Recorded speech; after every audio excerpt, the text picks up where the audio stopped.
workshop, especially that we are blessed to have here with us.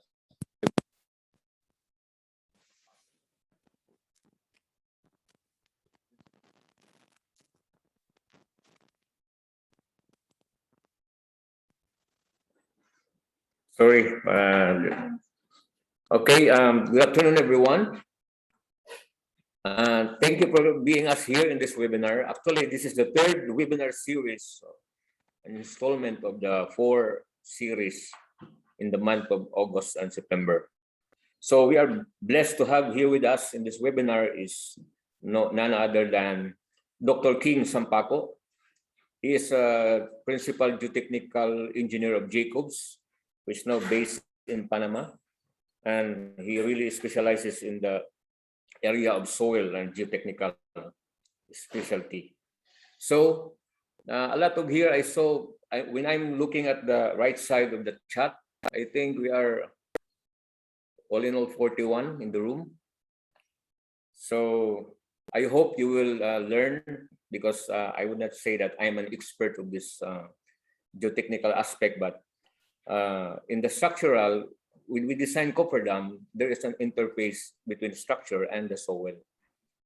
Though some may say that soil is not a perfect science, but for me, I believe that soil is a perfect science, because I believe that the one who created soil or whatever matter in this world is the superior being who is perfect. So without further ado, let me share to you my slides this afternoon.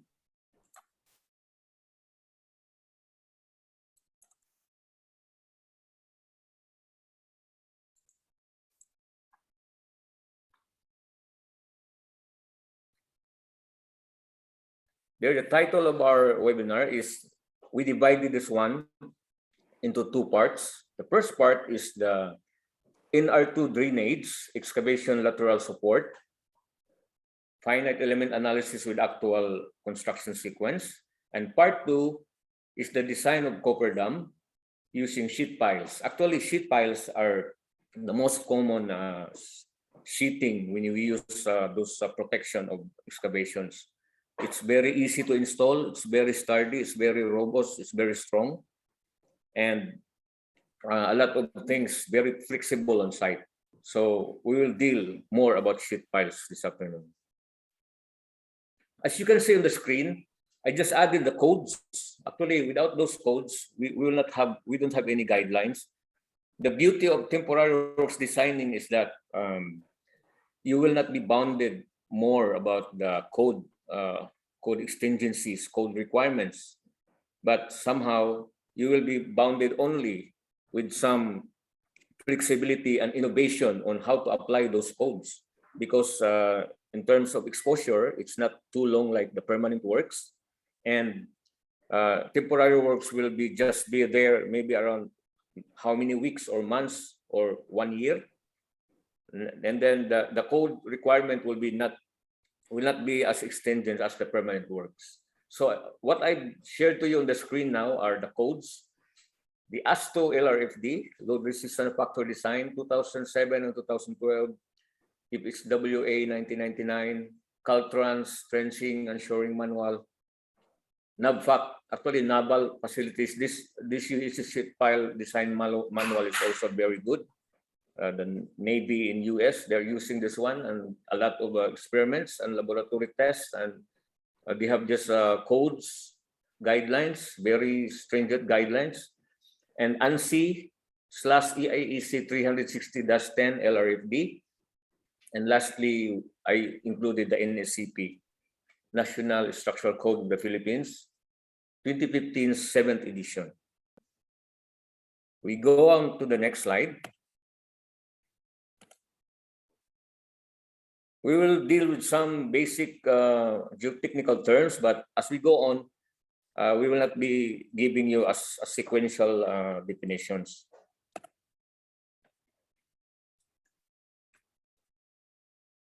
Analysis method. There are 2 analysis methods that's very popular in designing sheet piles. There are the fixed earth support and the free earth support. The fixed earth support is the wall is approximated as fixed end beam, which can fail only in bending. So when you have that cantilever sheet pile, normally it will fail in bending because there are no propping, there are no any prop, just cantilever. The failure will be bending if you fix it onto driven to fixity on the level, the hard level. And then shallow excavation or light forms of construction, the sheeting can be driven to free earth support. It's different from larger construction works because for deeper excavation, sheet piles should be driven to fixity. So as you can see there on the screen, the diagram of cantilever sheet pile walls, as you can see there, cohesionless. By the way, the cohesionless material is very popular because actually when Joseph Valentin Boussinis in 1829 until I think he was born in 1842 and died sometime in 1900s. He had this very extension experiment, very powerful experiment on soil. So he uses, I think, most cohesionless soil. That is, for example, sands. So as you can see on the diagram, the first diagram, you will see the sheet pile. I just exaggerated the diagram because the movement, there will be a rotation at point C. If that would rotate, the culprit of that movement is the past active pressure.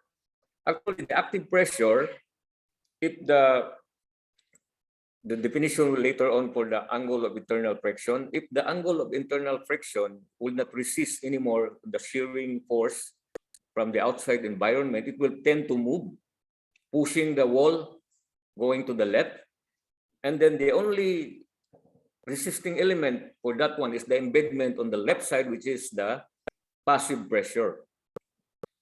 So the next diagram, as you can see on B pressure diagram, you will see there the passive pressure on the right hand, which is the triangle. But the diagram is so complex, as you can see. The third letter, which is the diagram number 3, we simplify the diagram. Actually, a lot of books, a lot of references made a very good to look at diagram. But this one, the third one is very simple representation of this pressure distribution. So you can see there that the pink from the left side is the passive pressure and the right side is the active pressure. So the line on just beside the point B is the dredge line, the excavation line, or some may say formation level of pile cap or whatever structure activity you're going to do. So the next slide.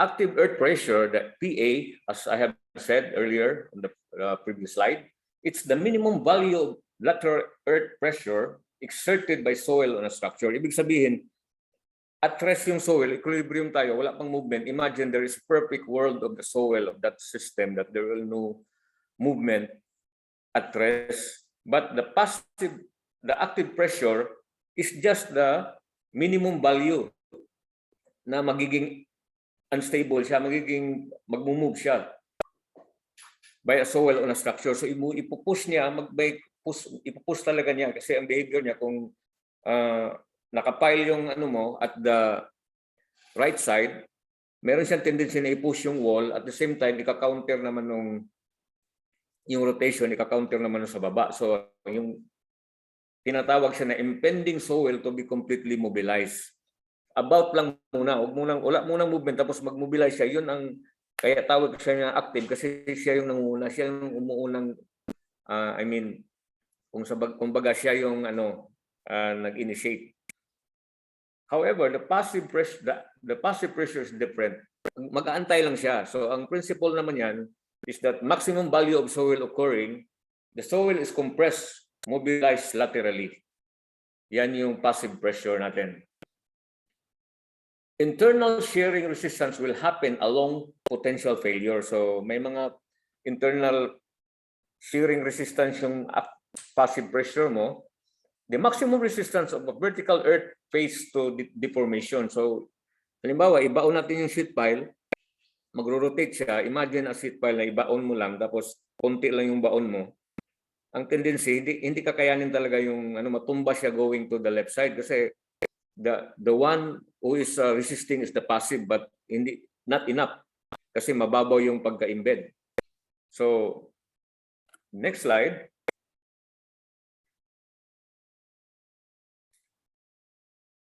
This is just the representation, the movement of the wedge, failure wedge by Rankine, which is on the right-hand side, the active zone, and on the left side, the passive zone.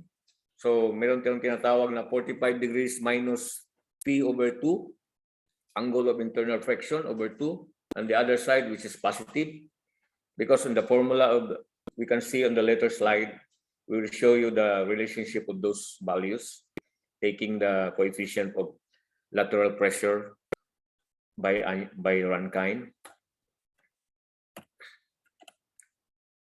So here in this diagram, the coefficient of lateral earth pressure, the KP, the ratio of horizontal to vertical stress, the Rankine formula, yan na po yung Rankine formula natin. So makikita natin 1 plus sine theta over 1 minus sine theta. Normally, ang value ng KP is larger, 10% or is very large compared to KA. Magkakaroon siya ng around 10% lang yung value ng KA against KP. So, yung C naman, yung cohesion ng is shear strength at zero normal pressure. So, yung cohesion na yan, shear strength po yan kung buhangin yung natin, yung soil, yung lupa, yung gagamitin natin ng material. Meron siyang friction. Unlike clay, the clay is theoretically zero internal friction kasi wala siyang cohesion, wala siyang resistance ng shear, pero may cohesion siya, didikit naman siya. So C is the shear strength at zero normal pressure. So magaling yung mga sand niyan compare sa clay. May value siya. In terms of the unit is kilopascal. The next slide, just the diagram for the angle of internal friction. But before that one, let me define first. The angle of internal friction is the measure po yan ng shear resistance ng soil material or rock. So, yan talaga magagamit natin. We'll be using all throughout. Actually, the angle of internal friction is I think the bacon of geotechnical engineering sa soil kasi yan yung property na magsasabi na ma-determine natin kung yung retaining structure natin is kaya ba or stable ba, because that is the inherent property of soil na magre-resist ng any lateral movement or shear resistance. So angle of repose is the same principle as angle of internal friction, but it's only for the stacking. Maybe it will be ranging around 0 to 90 degrees. The angle of internal friction, maybe on soil, maybe 0 to 40 degrees. So depending on the values of the soil, on the behavior of the soil or its property, the angle of internal friction will differ. So now, you can see there the KP, the ratio of horizontal to vertical stress. The formula is Rankine, derived by Rankine. But let me go on to the QU. The QU is the unconfined compressive strength, the ability of soil to withstand loading. Yung ilo-load, talaga niya, withstand yan yung loading. More on, kung sinabi pa, yan yung ability talaga ng soil, pero P over A, parang yung sa King Newton na formula na pressure, force over area, yan yung niya, ang unit niya is TPA pa rin. SU, the undrained shear strength, which can be determined in the laboratory tests, whatever triaxial, CPT, cone penetration test, is the evaluation. Yung pag nakuha na yung value niyan, usually yung SU, I think the value of SU is around one half of QU, mas lesser siya sa QU. So this one, as you can see there in the next slide, P1, this the formula of the, as you can see there, the simplified version of the cohesionless cantilever sheet pile on a cohesionless soil is that formula. You can derive right away. If you have the if the passive pressure in the is known, the P1 is known, the H is known, and everything, the D is not known, then you can derive the D using this equation on the below, KP cube, which can be determined by trial and error. D can be increased by 20%. Actually, why we increase that D during actual practice? In theory, no need to increase that one, but when you implement that on site, the sheet pile length, for example, you arrive at a 6-meter sheet pile length, you need to increase the depth of embedment. For example, the D you arrive is 5 meters, you need to increase that one by 20%. For some reason, it will cater on the kick-out failure or whatever failure beneath, because normally, as they have said, soil is not a perfect science. So everything below on a stratified soil, you cannot predict 100%. So we need to have that safety factor of 20% for the depth of embedment. So we are talking about cantilever sheet pile. Now the next slide. This next slide is very interesting because, as you can see, the graph is so complex. On the right side, you can see the active pressure, and on the left side, the passive pressure. But what is a good thing to note here is that there is now the contribution of the cohesion, the one we defined a while ago, and the Q, which is we define unconfined compressive strength, and there the key A and key P and everything. As you can see in the diagram, if you have that, you can find D by this relationship. You can see on the bottom, the left side, the P2, the net P2 pressure, 4C minus Q, can be derived because of the cancelling of force from right to left. It will result to that P1 equals Q minus 2C against nung dito sa left-hand side mo, which is the passive, ang mangyari na 0 plus 2C lang. So i-add mo yung dalawa, it will result to P2 equals 4C minus Q. While on the right hand, P3, baliktad lang yung sign, which is 4C plus Q. But what is good in here is that you can predict everything because this is now in clay. Imagine you put the sheet pile, you embed it on the clay, you drive it on the clay layer. The behavior is different. As you can see on the previous slide, cohesionless soil would be very simple. As you can see, 2 triangles, you can simplify it. Okay, as you can see on the right side, actually there is hindi ako masyadong sanay sa Zoom talaga. Teams yung okay, on the right side, as you can see, the P2, which we have discussed earlier, would be equal to passive pressure minus P1 right at the level of the dredge line. So you can see there, the value of passive PP is 0 plus 2C. The only thing that will hold is the cohesion times 2.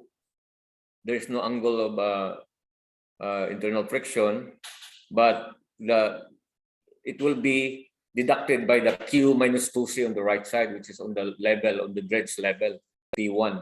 So the simplification will result into 4C minus Q on the left side.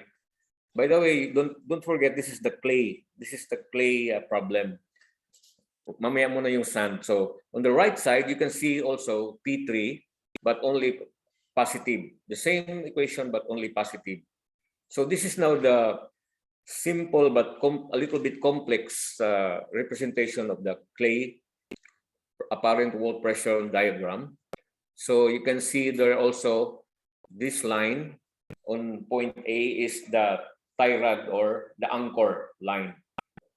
So why we use anchor? Because normally if you use cantilever sheet pile, it will not go beyond maybe I think 15 feet. So deeper than 15 feet, we need to anchor or put ship or whaler or any restraining forces that will prevent the failure of the deeper excavation. So this one, you can see there a representation of tie rod on the right side, which is a tension force.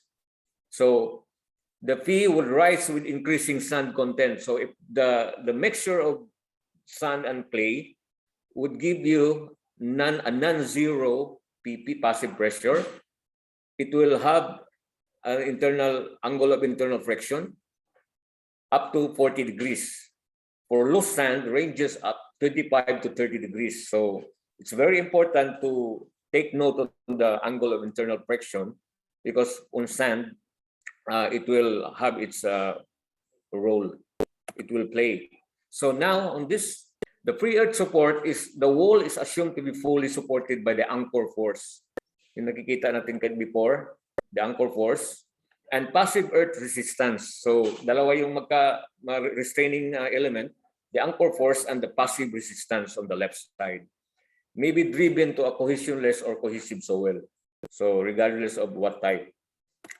Now, the pre-earth support at failure, the sheeting will rotate about the anchor rod or whaler level.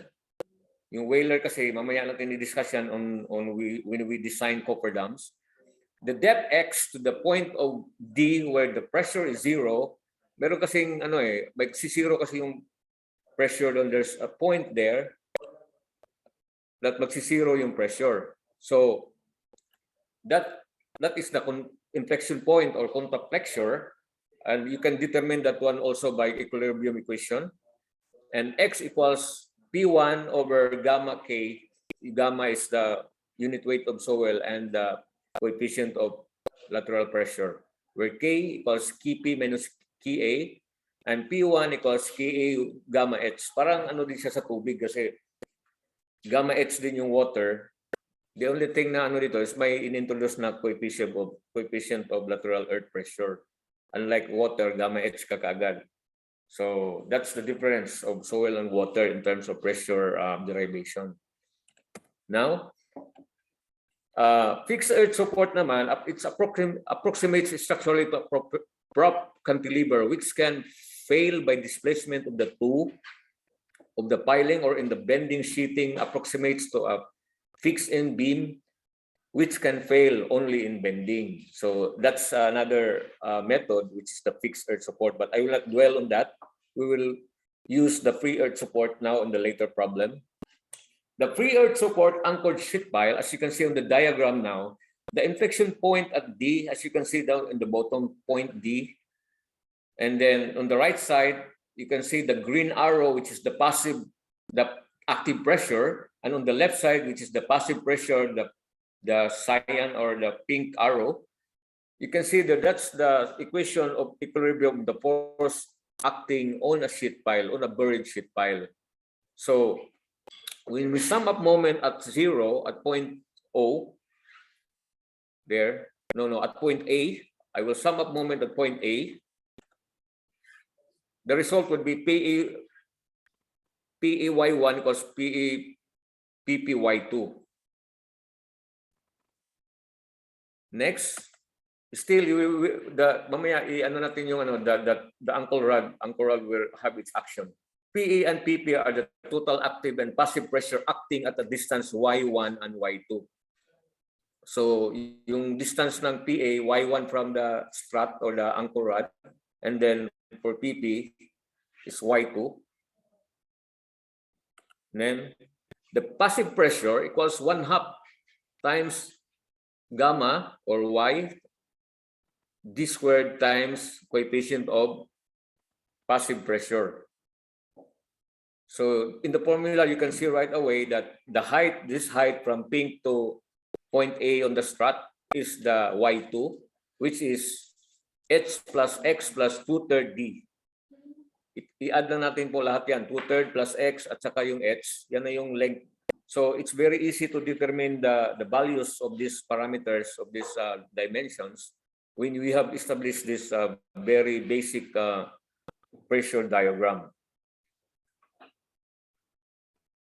Okay, So next one, on this slide, you can see here now,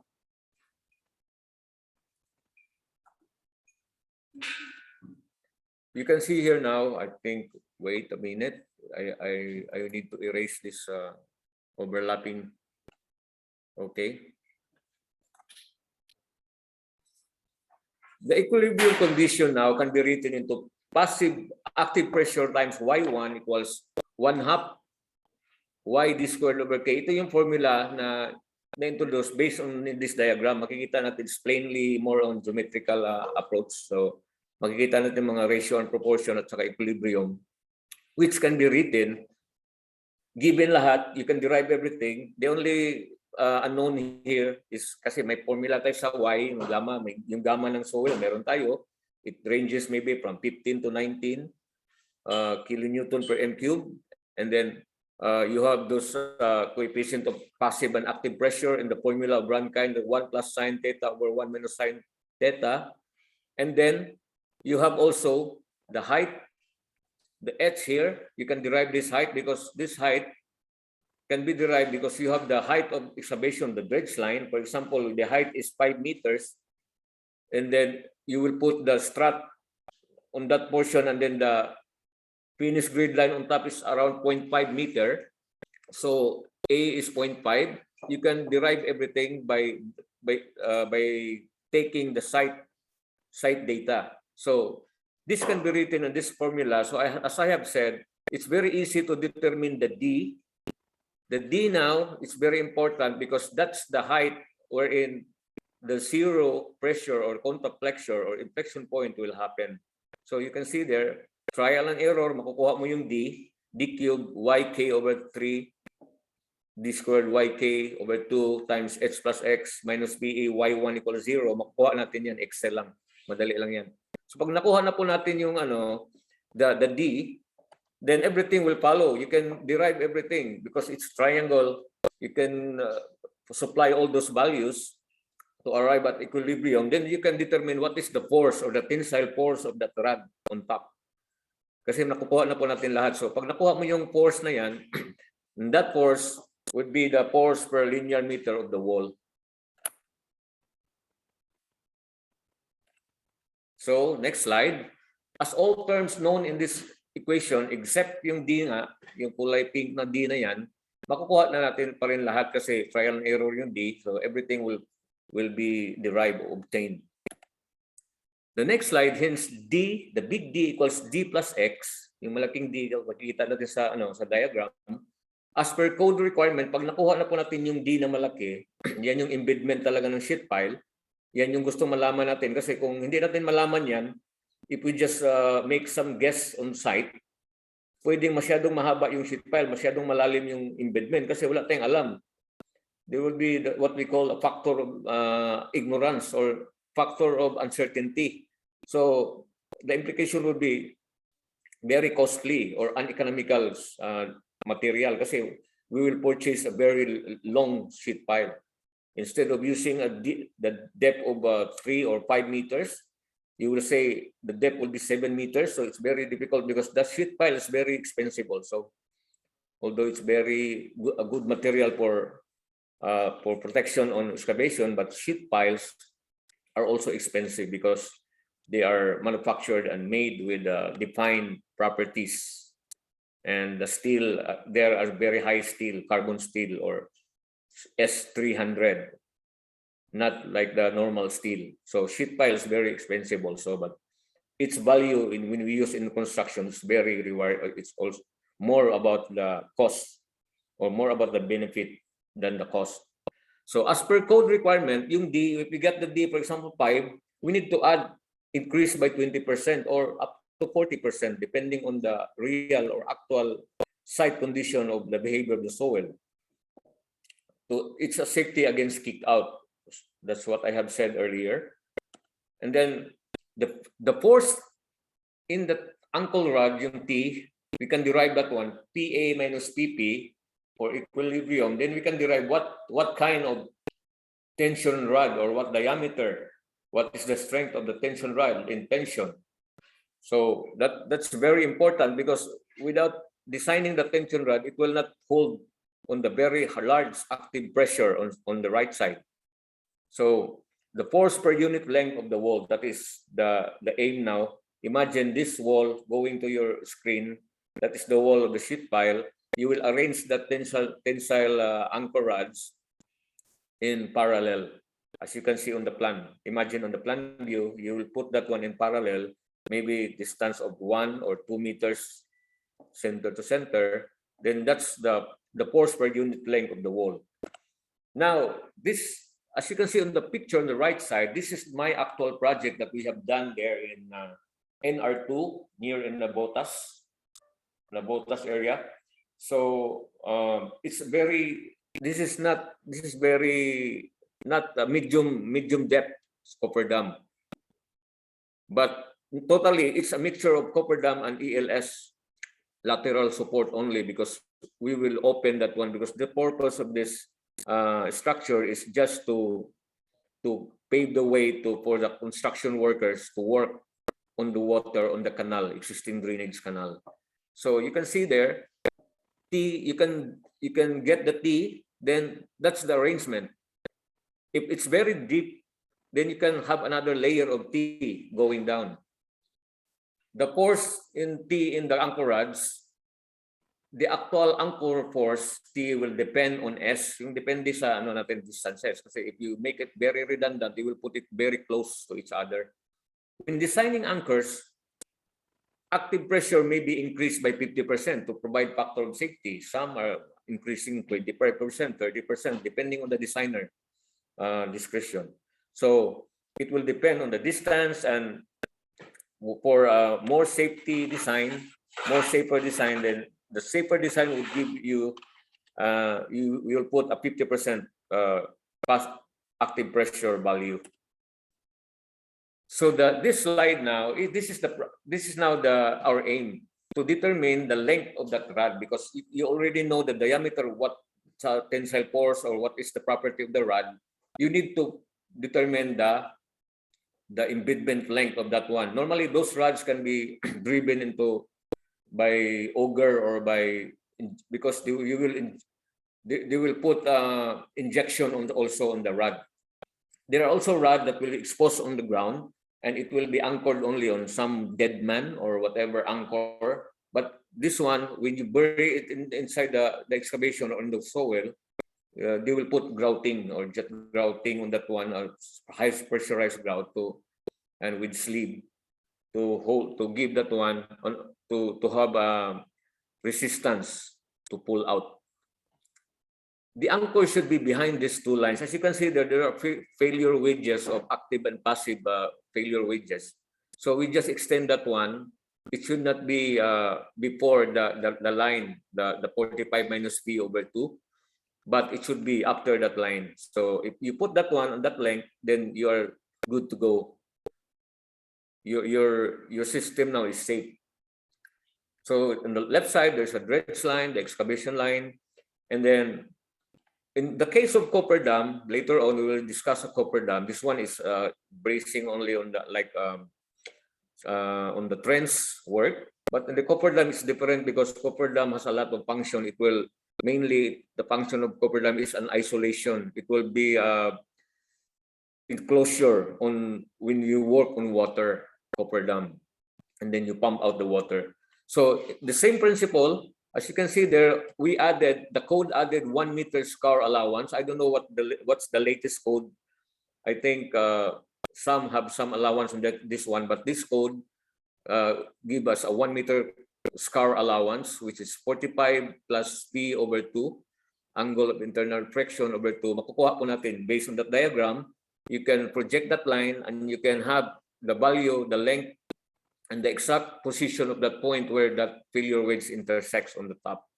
So that's the aim of this simple design, to get the anchor force and the length of the anchor force, anchor rod to resist that sheet pile. Next slide. We want to avoid this kind of failures. A lot of failures may happen.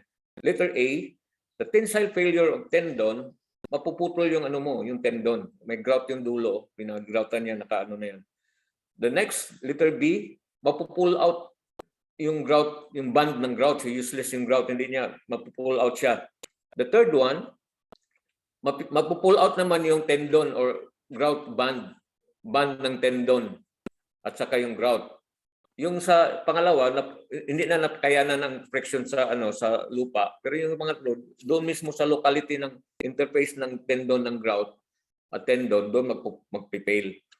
And letter D, failure of wall in bending. Ito yung normally the failure of wall in bending will happen if your section is, you underestimate the section, you will use a very light sheet pile like type 2, type 3, and also the depth of excavation is too high, o masyadong malalim. So the sheet pile will behave like this. It will fail on bending even if you put one anchor rod. So the solution of that one is you put additional layer of anchor rod, or you put whaler in the case of cofferdams. Letter E, the failure of wall due to insufficient passive capacity. So this one I mentioned earlier, pag hindi masyado malalim yung baon, it will fail. Kasi hindi kayanin ng passive pressure. Kasi remember, passive pressure is yung resistance talaga na maximum na kakayanin ng system mo. Kasi mag-aantay siya na suntukin siya ni active, gaganti siya. Mag-aantay lang siya, hindi siya manguna kasi passive siya. So ngayon, pag move na, magte-tend to move na yung active, yung passive mo, be sure that it's enough to counter this very large rotational force. The next slide, another failure will be forward rotation. Yung forward rotation na yan, as you can see on the diagram, mangyayari yan kung masyadong mababaw din yung pagkabaon. Cantilever before first anchor installed. So, hindi pa nilagay yung anchor, magkakaroon na ng ganyan. So, kaya nga, in doing cofferdam or sheet piling, the dredging method should be step by step. Hindi yung biglang hukay ng backhoe tapos hukayin ng bigla. Dapat dahan-dahan kasi kailangan kapag titingnan mo yung behavior na mag-rotate siya. That's in the actual practice. So, letter G, failure due to insufficient axial capacity. So, yung axial capacity ng ng sheet pile, magpipail siya. Pati yung axial capacity ng tensile rod mo, magpipail din siya. Insufficient axial capacity.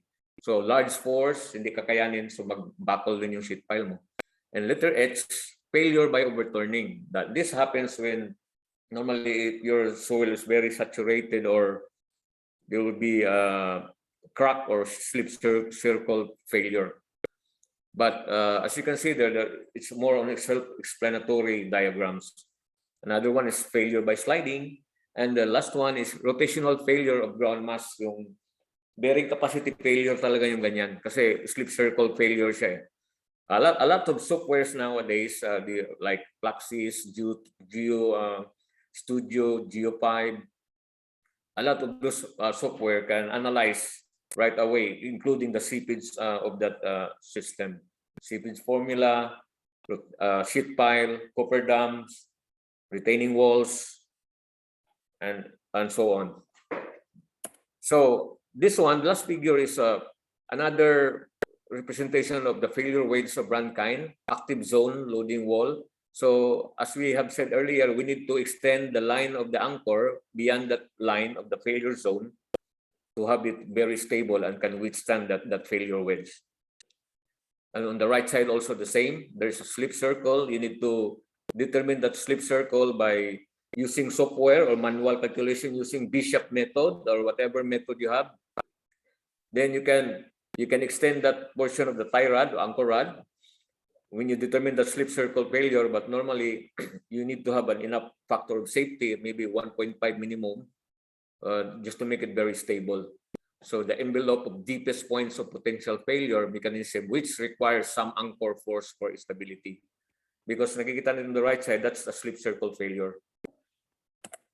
So now, this screen, as you can see there, it's very interesting because the one I mentioned to you before, the Business question, actually, Joseph Valentin Business is a mathematician, a French mathematician.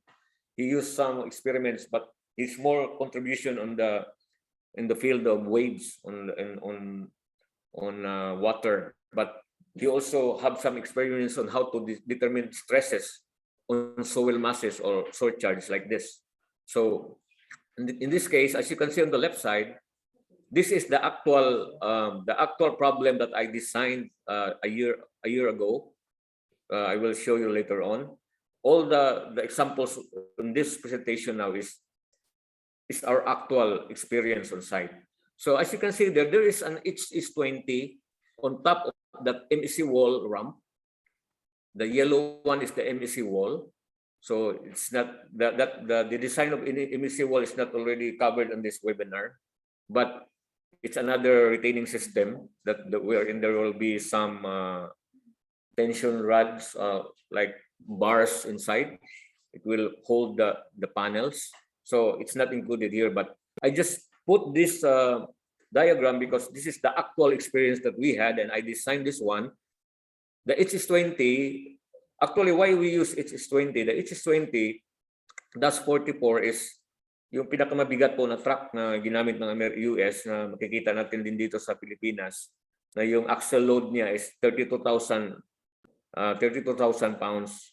Ibig sabihin, kung i-convert mo ng kilonewton yan, yung isang axle niya nasa 145 kilonewton. So 145 kilonewton, makikita mo, almost divide mo ng 9.8 yan, 15 tons yan. 145 kasi 15 tons. So karamihan ng yung mag-load rating ng bridge, ilalagay nila 15 ton capacity kasi binibase nila sa truck load ng ASTO HS20. Marami kasing loading eh. Meron tayong tinatawag na lane load, truck load, yung mga multiple presence na factor. So normally we use HS20 kasi the HS20 will give the maximum worst case scenario on the pressure of the traffic. So in that case, there is an HS20 moving. Then our problem now is to design the sheet pile on that below. The sheet pile should resist that forces. So by Business equation, as you can see on the right, there is the strip loading. Strip loads are loads such as highway and railroads that are generally parallel to the wall. So yung tumatakbo parallel ng wall, ito yung formula na gagamitin kasi na-eksperimentuhan ko ni Business. But may mga limitation din yan kasi ang pag-experiment siguro nila nung time ni Business is more on sand lang, cohesionless soil yung ginagamit nila. Pero in the real world, there is no such thing as pure cohesionless soil. Mangyayari, magmi-mix talaga yan, stratified as clay, sand, magkakaroon ng ganun rock. So mixture yan. So para ma-simplify yung experiment, gumamit lang si Business ng cohesionless soil, then he arrived this formula. But you can use also this formula even if this is not actually clay, more on clay, because there are a lot of factors that will increase the reliability of this formula. So with that formula, makukuha natin yung pressure on based on that surcharge. Normally surcharge, yung ibang designer hindi na kailangan i-compute because they will just put 300 kPa surcharge. That's the maximum surcharge even if the heavy cranes. The heavy crane, for example, 300-tonner crawler crane, it will just give you around maximum load of 300 tonner, but the ground bearing pressure, the ground pressure of that truck of that crane will just result into 130 kPa. So if you use 300 kPa on your design, it's very safe. Even if you take on all of those books, it's very heavy. So normally the construction load, like in my company, in our company here, when I design temporary structure, they just give me use 20 kPa construction load. That's for construction load. But if the equipment will go near on the sheet pile, it's a different thing because another pressure that will be inserted on the wall due to that overburden pressure of the equipment. So this formula, the pink diagram or the pink graph is the Business equation with using the strip load formula. The yellow one is the active pressure, and the blue or green is I just put that one because there is water, so wall pressure due to water, the groundwater level, high groundwater level. So just included that one. So the next slide is just my calculation based on deriving that pressure on that one. We just go there. That's the actual calculation, hand calculation. So this slide, I need to show you this one because with using the manual calculation without using software, because as you can see, we are a construction company, and we are relying on the outside consultant. The company will not buy very expensive geotechnical software like Plaxis, whatever. So I just use my trial version of downloaded software and also manual calculation. But manual calculation is very tedious. So I make my own program, Excel spreadsheet program. This is the one I'll be showing to you. You just input the values like X, Q, C, KA, KP. You input the value of CB, YB, and everything. The unit weights of soil, unit weight of water there, angle of internal friction, 28 degrees, groundwater level, 1.3 meter from top. So, ibig sabihin, kung naghukay ka ng 5, yung 1.3, ibig sabihin yan, yung from top doon sa 5 meters minus 1.3, yan yung level ng water. So, masyadong mataas. So, from dredge line, 1.3 level pala kasi low. Baliktad yung ano. From dredge line, yung excavation level, 1.3 meter yung water table. So, ganyan yung pag-input ng formula. Tapos, i-input nyo rin yung steel grade ng sheet pile na gagamitin, 345, or steel grade ng whaler, 345, and 390 yung sheet pile. So, next, as you can see there are design procedure, free earth method by Teng, code references, USS sheet pile, yung sinasabi ko doon sa title natin, nandiyan lahat nagagamit yan. So next slide, as you can see there, all of those data, kung wala ka in the absence of geotechnical data report, yun ang mahirap kasi maraming assumption, maraming kang correlation na gagamitin. But in this case, meron na provide ang consultant na data talaga kasi itong project na to is meron talagang designer. So meron silang geotechnical report. So kukunin mo na lang diretso. For example, at depth 2.5 depth 5 meters, so nagiging siya on the left side on that table, clay siya, steep siya, ang N value is 12, yung SPTN is 12. Hindi naman ganun katigas, hindi rin ganun kalambot, pero ang Y niya 17 kN per m cube, CU 64, angle of internal friction 8 lang, hindi erratic siya magkaiba yung maliit masyado yung angle of internal friction. Tapos ibig sabihin kung maliit masyado ang angle of internal friction, dominant clay siya. Kasi kung malaki ang angle of internal friction, dominant sand. So tingnan natin yung sa last column, yan yung horizontal subgrade reaction or pH, KP over M per meter. So kung subgrade reaction ka, modulus of subgrade reaction ang unit niya is kilonewton per m squared per meter. So ang makikita niyo dyan, KPA is kilonewton per m squared per meter. Yan yung, hindi mo pwedeng, kasi ma-misled ka, kilonewton per m cube, iba naman yung unit weight yan Some may put the unit of subgrade reaction as kilonewton per m cube. But we need to put that in the way KPA over m or kilonewton per m squared per meter.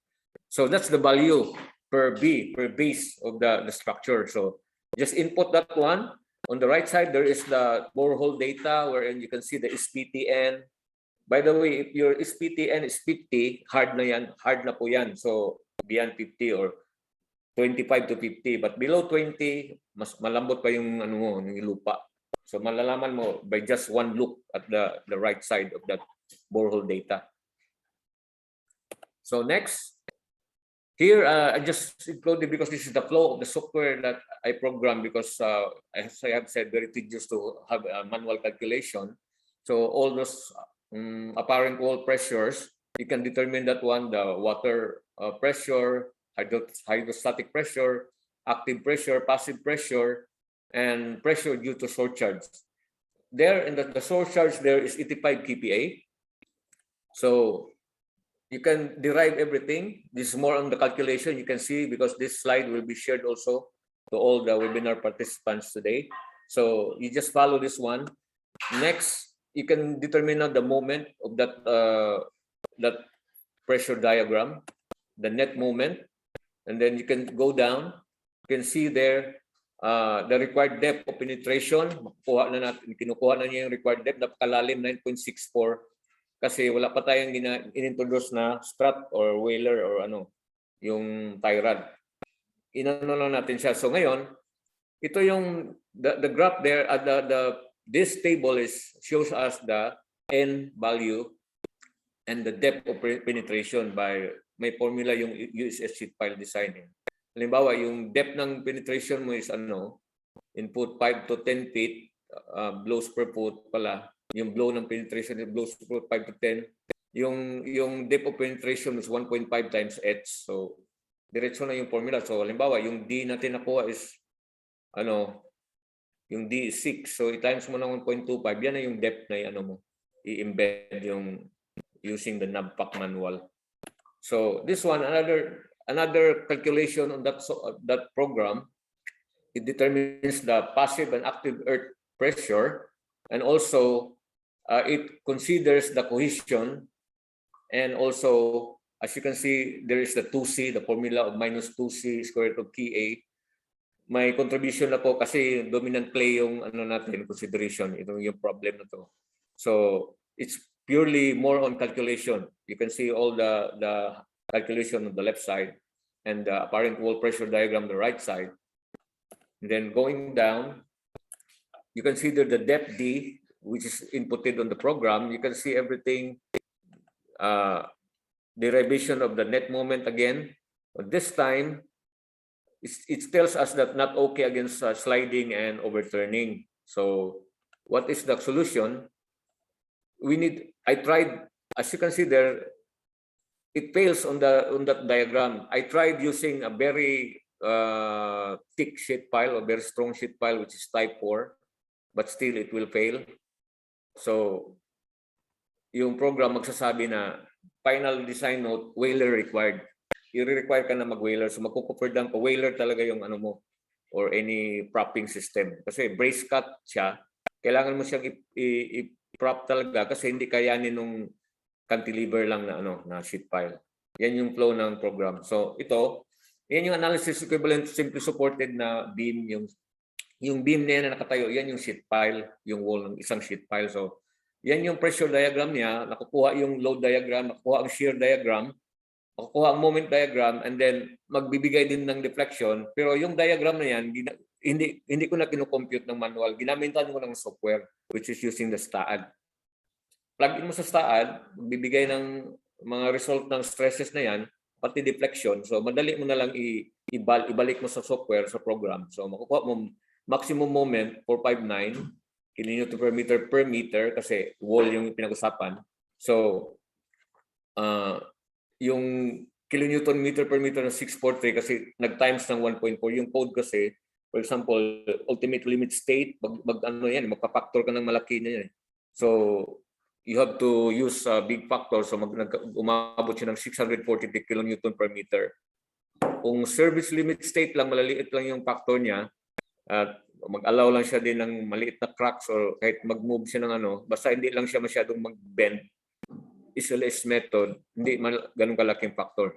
So, in this case, the deflection is 52.35. Tapos, ang ASTO code requires only L over 240. So, L over 240 is 43.75. So, ibig sabihin, mas malaki yung deflection na binibigay ng STAAD. So, but ang code nag-require lang dapat ganyan. So, sa ganyang case, pwede mo ring i-allow yan kasi hindi naman ganun kalaki ang kasi temporary works lang siya. Pwede mo hindi naman mag-bend yung steel mo kasi steel are very ductile and it will pass a little bit more on the linear or elastic limit. But as we go, it will move to the plastic range. Hindi pa rin siya magpipail. Magpe-perform pa rin yung sheet pile mo. So, that one. The next slide, magbibigay ng section. I used the STAAD also. The property of that section in sheet pile, I just put a channel section, for example, to have an equivalent section on the sheet pile, and then it will compute and will give you the property na kailangan na magpapasa siya. Kasi titinan mo yung malaki pa rin yung moment. So nag-fail yung 234, 283 greater than 234. So nag-fail siya. SY390 na sheet pile. So next, this requires 2 whalers talaga. Hindi kaya yung isang whaler kasi magpipail pa man yung isa mo. So sa program, magsasabi na naman siya, 2 whaler ang kailangan. So That case, run mo na naman. Mapapansin mo yung diagram na from STAAD, dalawa na yung support kasi dalawa yung whaler natin na level. So in that case, lumiit ng konti yung yung mga moment. Pati yung deflection, bumaba na, naging 27.55 na, less than 50. So this time, okay na tayo na dalawang whaler.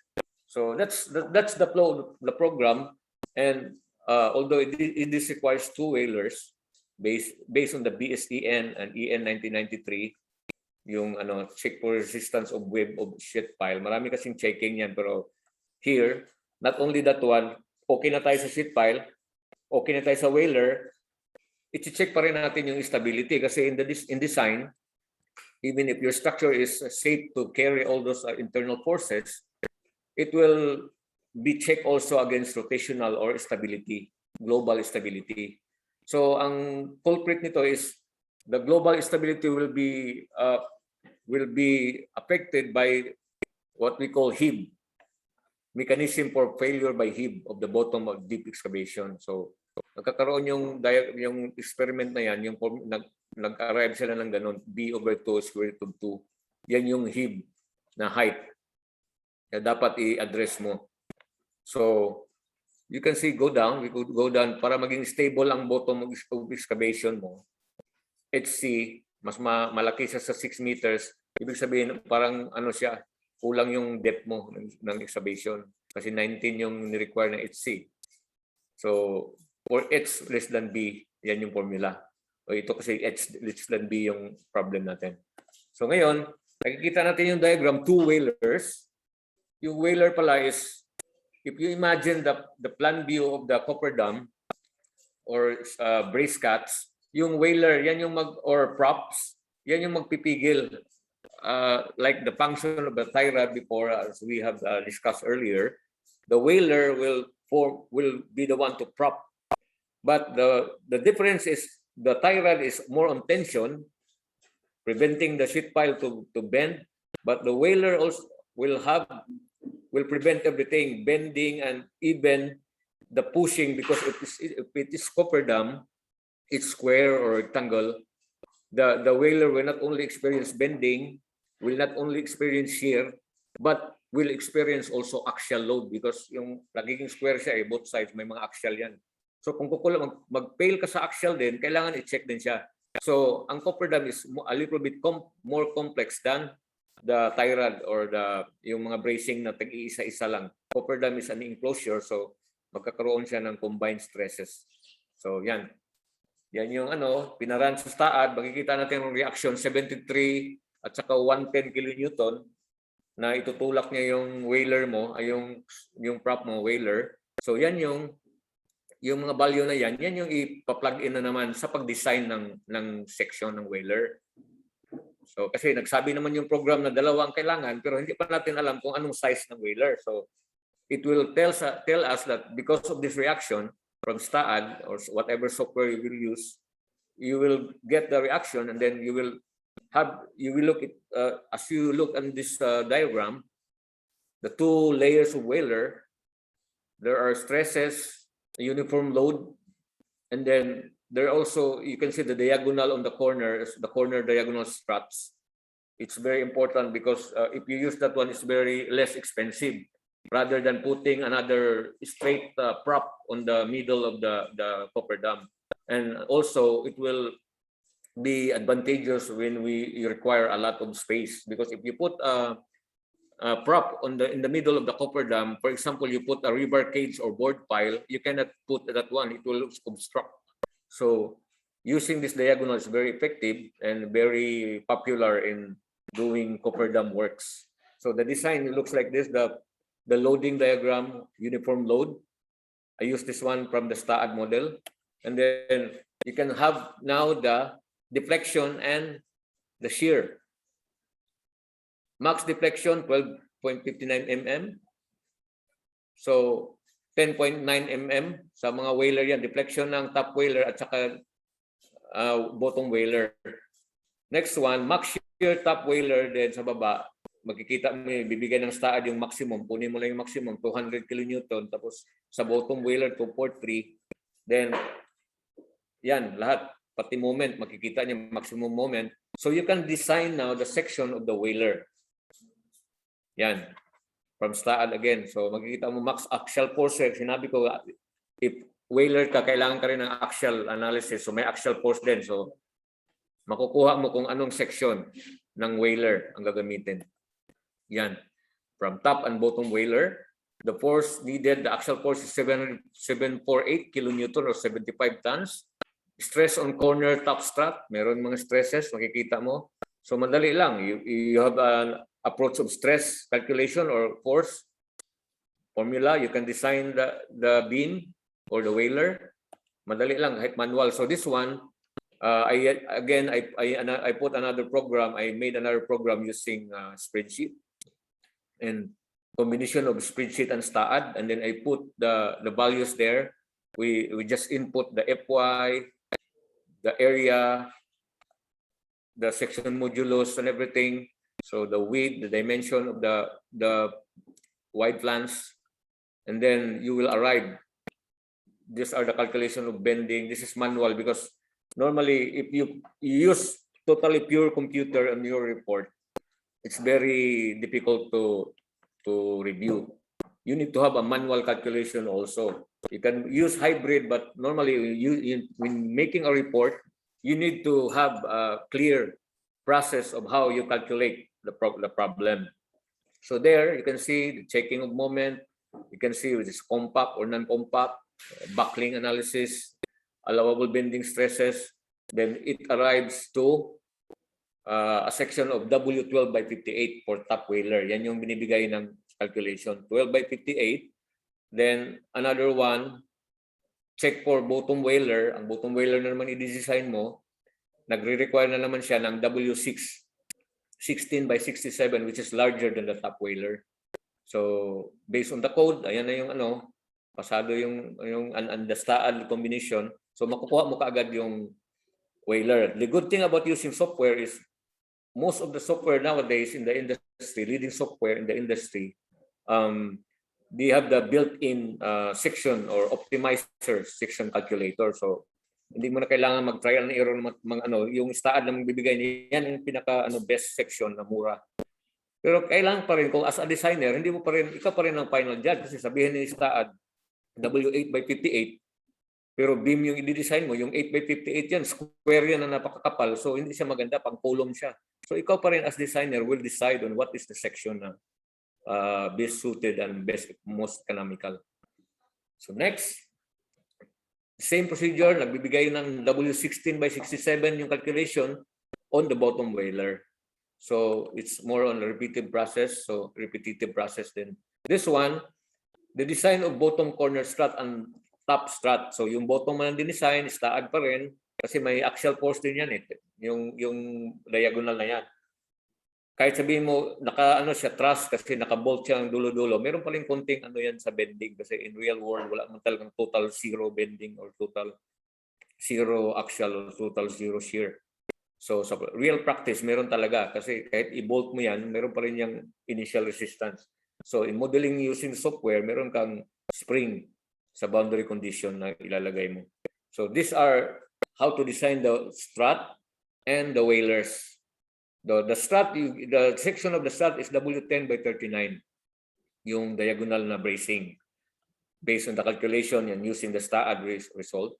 And then after that, you need to have to design the welding kasi most designers, they will just give you the section. They will not give you the design of how to design the welding, the size of the weld.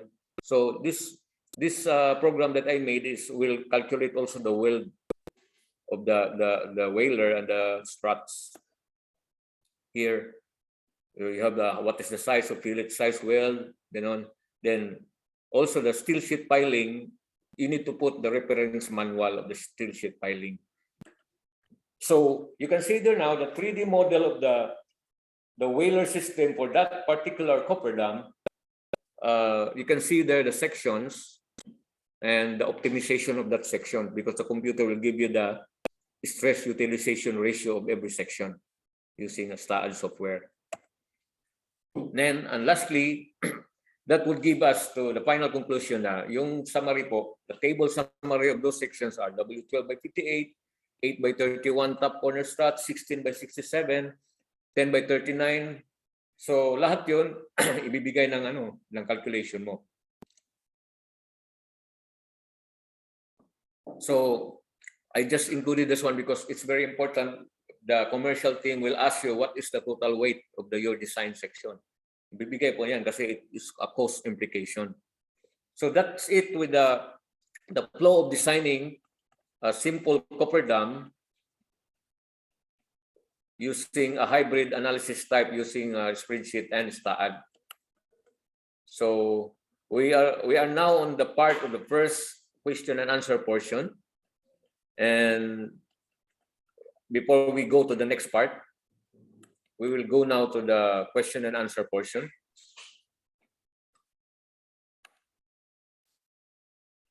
Any questions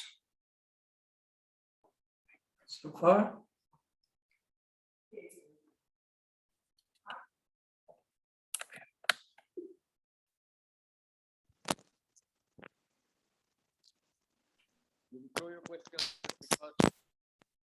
We'll address those questions. Nahihiya sila siguro. We have an expert here to address also our question, the technical, and no other than Dr. King Sampaco. So I'll start the question, Engineer Mamoko. Yes, yes. So when you added the loads, right? Yep. You did all the static analysis and you have the load diagram. Yep. And you were showing the moment, the shear diagrams and everything. So Yes.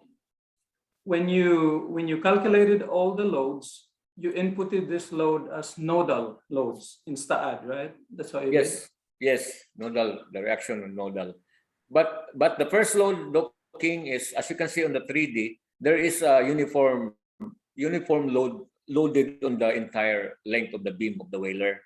So the STAAD will give you a 3D result analysis and everything, because you can put also nodal in the case of local direct design. But in this case, I just put, using the STAAD, because we have that software, I just put a 3-dimensional loading, and then I just hide the member, which is a dummy column member, because as you can see there, you can see also only the whaler. But in reality, the model will have its column, but the column is just a dummy. We are after of the whaler, so it's been loaded with a uniform load using. So it's unloading, and then you did not convert it to springs, right? Or does STAAD have springs system also, so that you can calculate deflections, or? The STAAD actually the STAAD software has all the boundary condition. You will state the boundary conditions. Yeah, it has a fixed support, spring support, roller, because there is Okay, that's right. Everything, and even the subgrade reaction we can specify. So everything is being incorporated in that software. That's good, because it incorporates the 3-dimensional. So it's important to account for that especially your cross section is 3-dimensional. And so, but your analysis is normally plane strain, so it's kind of long, and then you assume that. And normally when you have 3D, normally it has more resistance than when you analyze it like as a 2D. Yep. And that's typical for stuff. So by using the STAAD, what happens then is you're able to kind of optimize your calculations. Exactly, looking, because it has a built-in optimizer also. And the only tedious part of that spreadsheet is you need to do the process of calculation one by one, step 2, but all can be done with just a blink of an eye using the STAAD. But you have a check and balance using that manual spreadsheet, and then it will agree to the STAAD result. It very small difference. So that's the time you can say that you are confident to give the design conclusion. Yeah. So any other questions? Are you wondering what particular, for example, to the participants, are you not curious which method to use, whether it's free earth support or fixed earth support? I'm not sure how familiar they are with it in terms of sheet piles and analysis of this one. So I'm trying to gauge the the knowledge level. Or you can ask any question you want, even on the simple questions.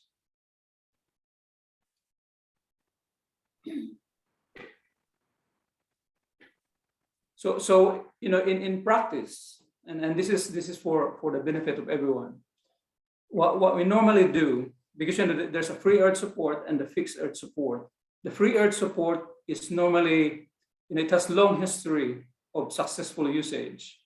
So, and normally the fixed earth support will give you shorter sheet piles, but it will give you higher moments, higher bending moments, higher anchor loads, and higher shear, and so higher deflection.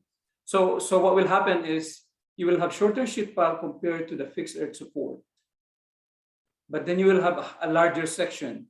But normally the reason for that is the assumption of the free earth support is that you have an inflexible pile, and then you analyze it deep enough so that you don't have like the double curvature, kind of like what you're saying, yeah, that develops in the fixed earth support. So that's the reason for that one. So in practice, I've done many sheet pile design before, and I've used free earth support, especially for cases where it's a long permanent application. For temporary application, actually, especially if the fixed earth support will provide a cheaper sheet pile, because it's although it's longer, but then the dimension is smaller. Sometimes I would use that, but a lot of the designs I did were for permanent sheet piles, and so free earth support has a long history of success, and that's why even the Corps of Engineers would recommend that in terms of the method. And I'm glad that our engineer Mamoko used that one as well in this design. So I'll give the chance to others to ask questions. Thank you, Doc King, with that wonderful short explanation of the history of the fixed earth and free earth support. Yeah. Another thing that I have that I saw there was, because you were saying that the moment was very high, right? Because and it's failed by moment because you have very, very high moment. Did you use the Rose moment reduction theory for the free earth support? I did not use docking. That's why okay, because the safety factor, this one, we are in the international firm also. They are more about the robust design. So if they tend to be more on the safer side. So I didn't use the reduction factor. I just made it right away on the safer side to make robust sections. But in using that moment reduction, it will reduce also the cost, of course. Yeah. That's why I was asking, because if that's the case, the moment is very high. That's how you account for it with the Rose moment reduction. It's because in the free earth support, that's the inherent to the assumption of the analysis. That's why you're getting a very high moment normally. And the Rose moment reduction will reduce a portion of that as a function of the stiffness and the height and the moment of inertia, right? So that's why that's the... Thank you, King. I will incorporate that one in my spreadsheet program also with that reduction and compare it on the actual. So any question? Because our next topic will be related to the first part, but mostly we need to cater all the interactive, all those confusions or curiosities in mind. We need to ask questions, because while we are here, we will try to answer the best we can and as many as we can, but we are not perfect. Maybe mag hindi namin masagot, then you will also tell us your idea or share your ideas. Sir Art, pwede mag-ask. Yep. Yes, si Mark po ito. Sir, normally, pag nag-sheet piling tayo, especially for areas near seashore, like dito sa may area natin ng lapit sa Mall of Asia and Manila Bay Walk. Yep. Is there any standard depth? Kunyari, we're excavating for a basin, gagamitin natin a cistern tank. Is there a basic rule of thumb sa sheet piling na ilan yung depth beyond the level ng excavation natin? An example, my structure will be 5 meters from the finished floor line or from the natural grade line. Is there any depth of sheet pile beyond that na kailangan nating maating? for that kind of area, like yun nga, Manila Bay area? Actually, that's a very good question because that areas from, for example, Manila Bay area, MOA going to Valenzuela, Caloocan, that area mostly are reclaimed or very low in, and a lot of areas there has susceptibility of liquefaction also during earthquake, and making a deep sheet pile. That's why in the previous slides we need to check the heave and the boiling and piping of the bottom. The length, the embedment length will be determined using a very thorough geotechnical report. You cannot give just an assumption if you don't have a very complete geotechnical report, because all of those informations are like liquefaction or the area of soil pit unmarked or whatever low capacity material will be included in the report, and then that's the time the designer can size up, or he will choose what is the depth, because there is no such thing as in the code. It's only a guide. You put that do H times 1.5 or D times 1.25. It's just a guide, but those values are derived from a very complete calculation based on a very recent and very complete geotechnical report. That's the answer. I don't know, Doc King can add that one. Masyado narinig yung kwan mo, Mark. Yung question mo is how deep, or you mean the height of the excavation, right? The exposed height of the excavation. I mean, sir, if you will be excavating in the area of Manila Bay, and in example, your structure is around 5 meters from the natural grade line, how long or how deep your embedment of the sheet pile will be from the foundation line of the structure to be safe? Yeah. So yeah, you notice that when Art, showed there was a chart that's kind of like what we call the rule of thumb table there. Like for example, for SPT values from 0 to 4, you saw that one that the embedment depth is about twice times the height of the sheet pile, right? So whatever is the exposed height of the sheet pile, that's your excavation. So if the soil is very, very soft, where the SPT is 0 to 4, the maximum that you can have is twice the height. So if your height of the excavation is 10 meters, for example, then you will have 20 meters of depth. So it's twice. So it's a very long sheet pile, right? That's the reason why you normally use the anchors. And the reason for that, when you have this, to reduce the length of the sheet pile, is then you use multiple level anchors, like use brace excavation, for example, or even 3 layers of anchors. In that case, you could not use anymore the analysis that Arthur did, because for various multiple level rows of anchors, you have different pressure diagrams. So that's what we call apparent pressure diagrams. That is very different from the fixed earth support and the free earth support method. But the purpose of that is you brace the excavation so that you don't have very, very long piles by bracing it at multiple levels instead of one level of anchors only.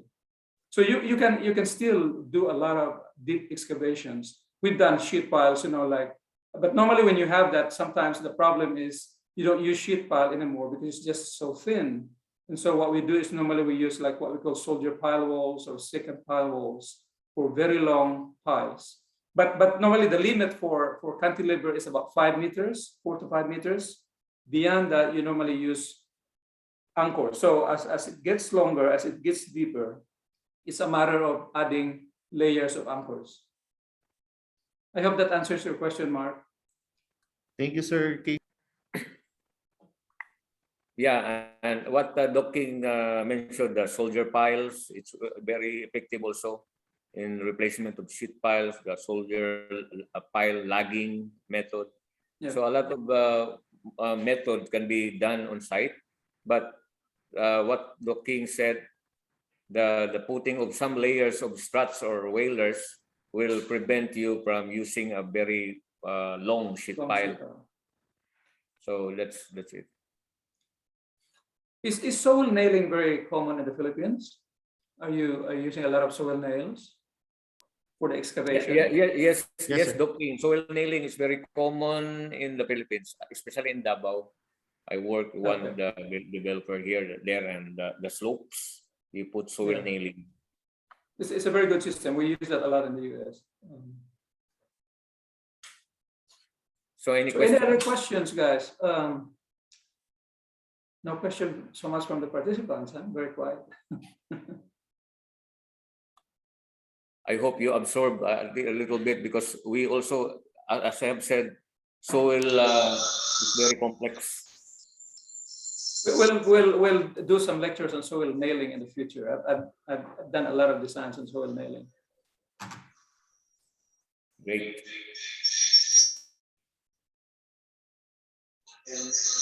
So maybe go ahead, Tay, or what do you think? One question.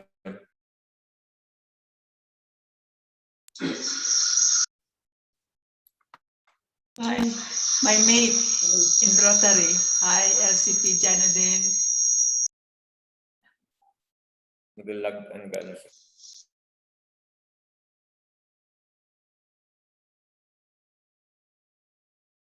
Sir, LCP, sir, you can throw your question now.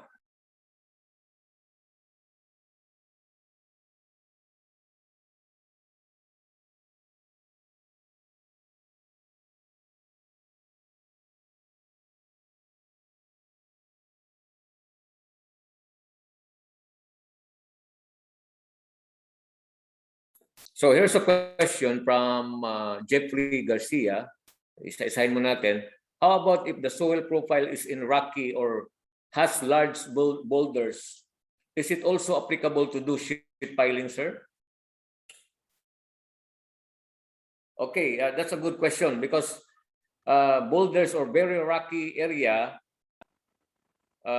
normally if the depth of excavation is maybe 2 to 3 meters, we don't have to use even sheet piling. We just make benching or slope.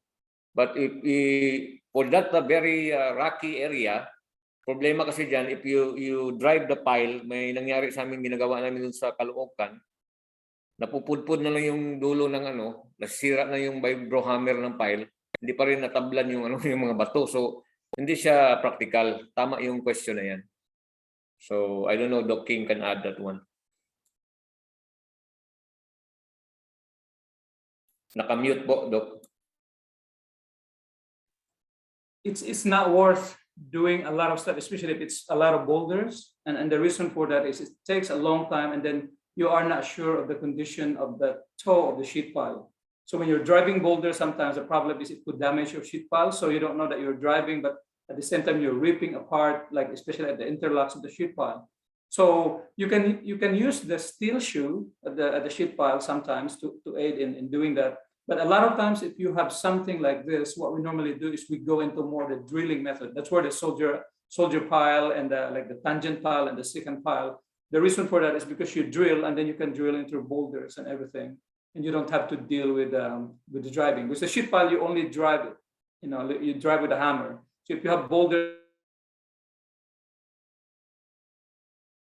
and obstruction, to spend a lot of time. Sometimes we use jackhammer to break the boulders, but it becomes very expensive, so it's not very practical.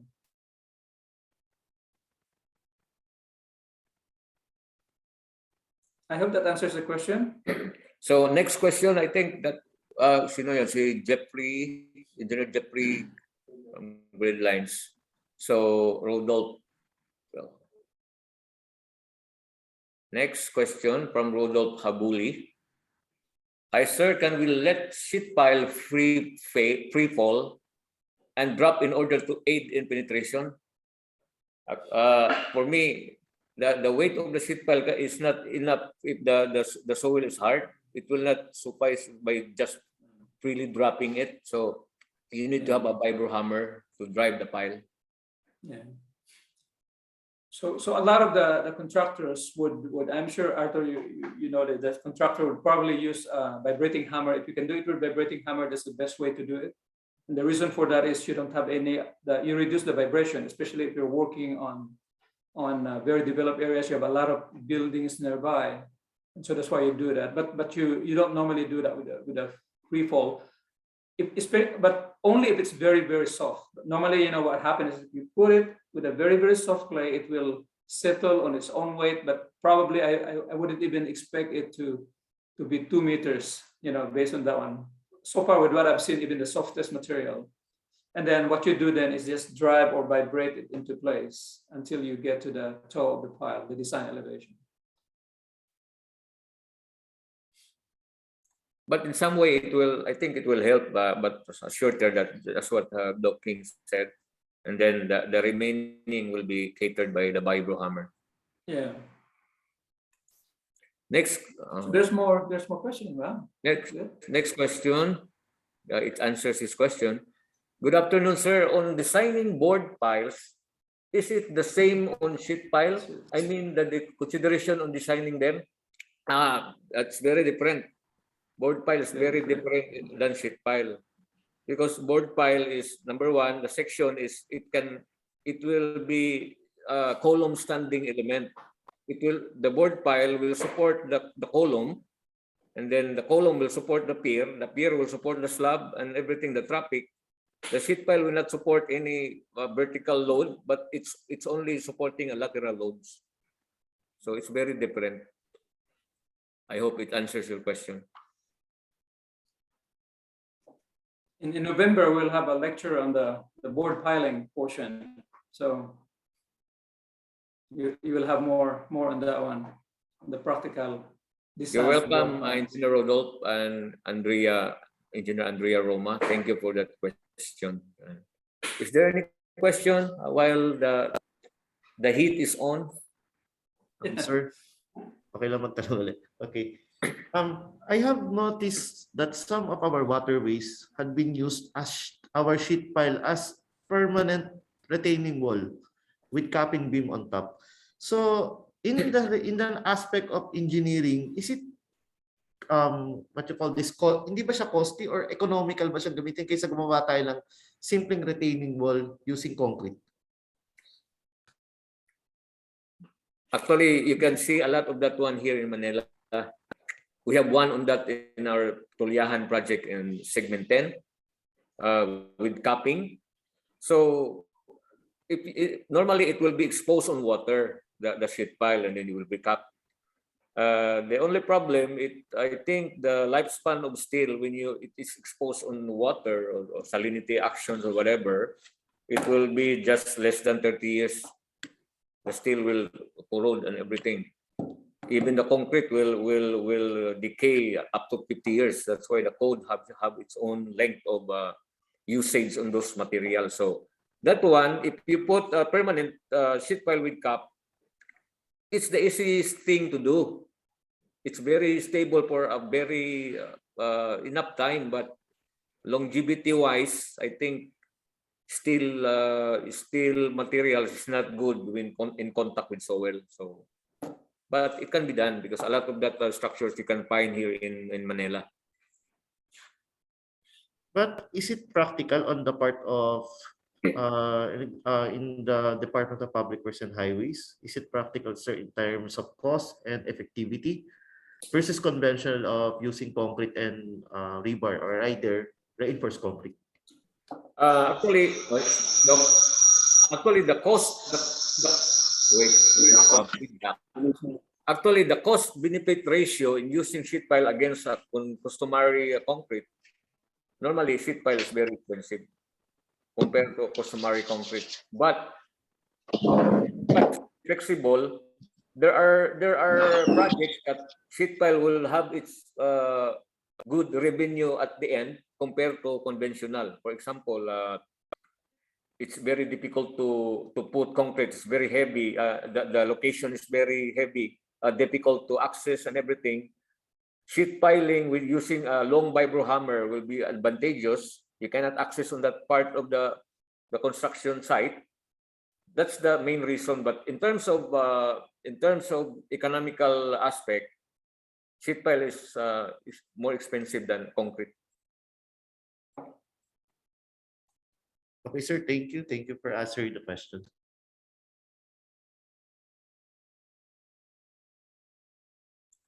Okay. Any question? Kung wala na, patuloy tayo sa next part. Tapos mamaya na naman reserve. Meron pa. Is there any mechanical property test required to conduct prior to installation of sheet pile? Actually, prior to installation of sheet pile, the only thing that the best thing to check is you have a trial driving, or we cannot rely perfectly on the geotechnical report because a lot of report I saw is that when they said this is a soft area, but on the actual it's hard. So there are some errors on reports, maybe on the exact location, but because normally at this point of soil and then you go maybe 20 meters away, the soil will change, the property will change. So the mechanical aspect, I think you cannot do because plate load test is more about the load on the surface, but we are talking about the hardness, or you need to have a geotechnical report and also a trial driving, or visual inspection. You can see that the soil is hard, or the soil is very hard, or lime or rocky. You can see that, and you can feel also the soil. A lot of maybe the expert, Dr. King, can tell you that soil is hard or soft, or that soil is more loamy, or yeah. But actually, you go back always to the geotechnical report because it will give you the stratified result of the borehole data going down as much as 60-meter depth or 50-meter depth. So that's the best thing. There is no mechanical device, but gut feel or borehole data, it will help you.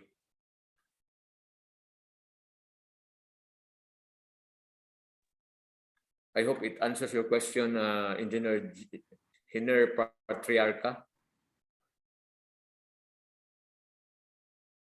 Okay, welcome, sir.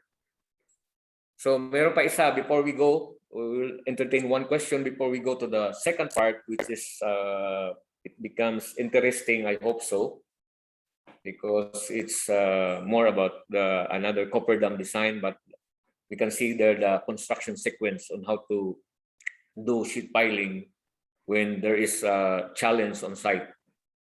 So we will entertain one question and then we will go to the next part.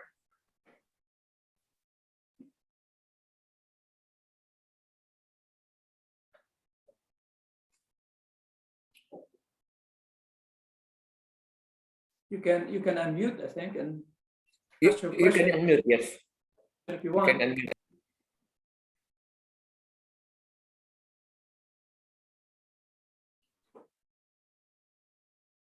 The good thing of this size of webinar is you can unmute and then ask your questions, and then your face will appear on the screen. But if maybe more than 100, you will not see the faces. So this is a good avenue in asking question because we can also see your face.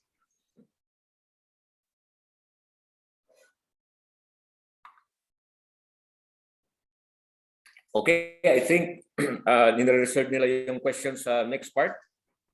So let me go to the next part. Doc, okay lang? So we go to the next part.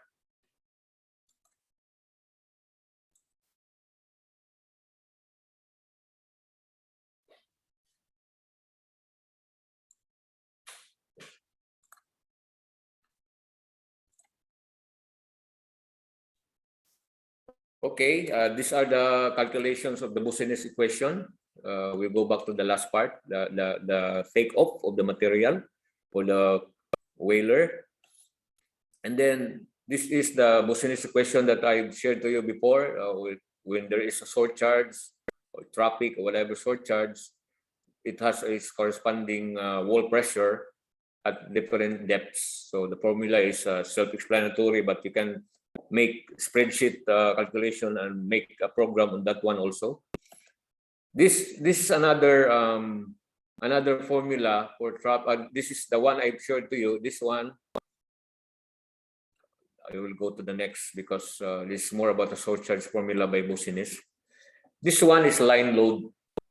Line load by Business. A line load is a load such as continuous wall, footing, or of narrow width or similar load. So halimbawa maghukay tayo ng cofferdam or ng trench na malalim. Kung may load ka na, for example, building or wall beside, nearby sa excavation mo, ang pinaka-best na gawin is using this model of loading by Business, which is the line load. Narrow yung yung foundation, so yan yung kasi parang concentrated na nakalinya yung foundation mo.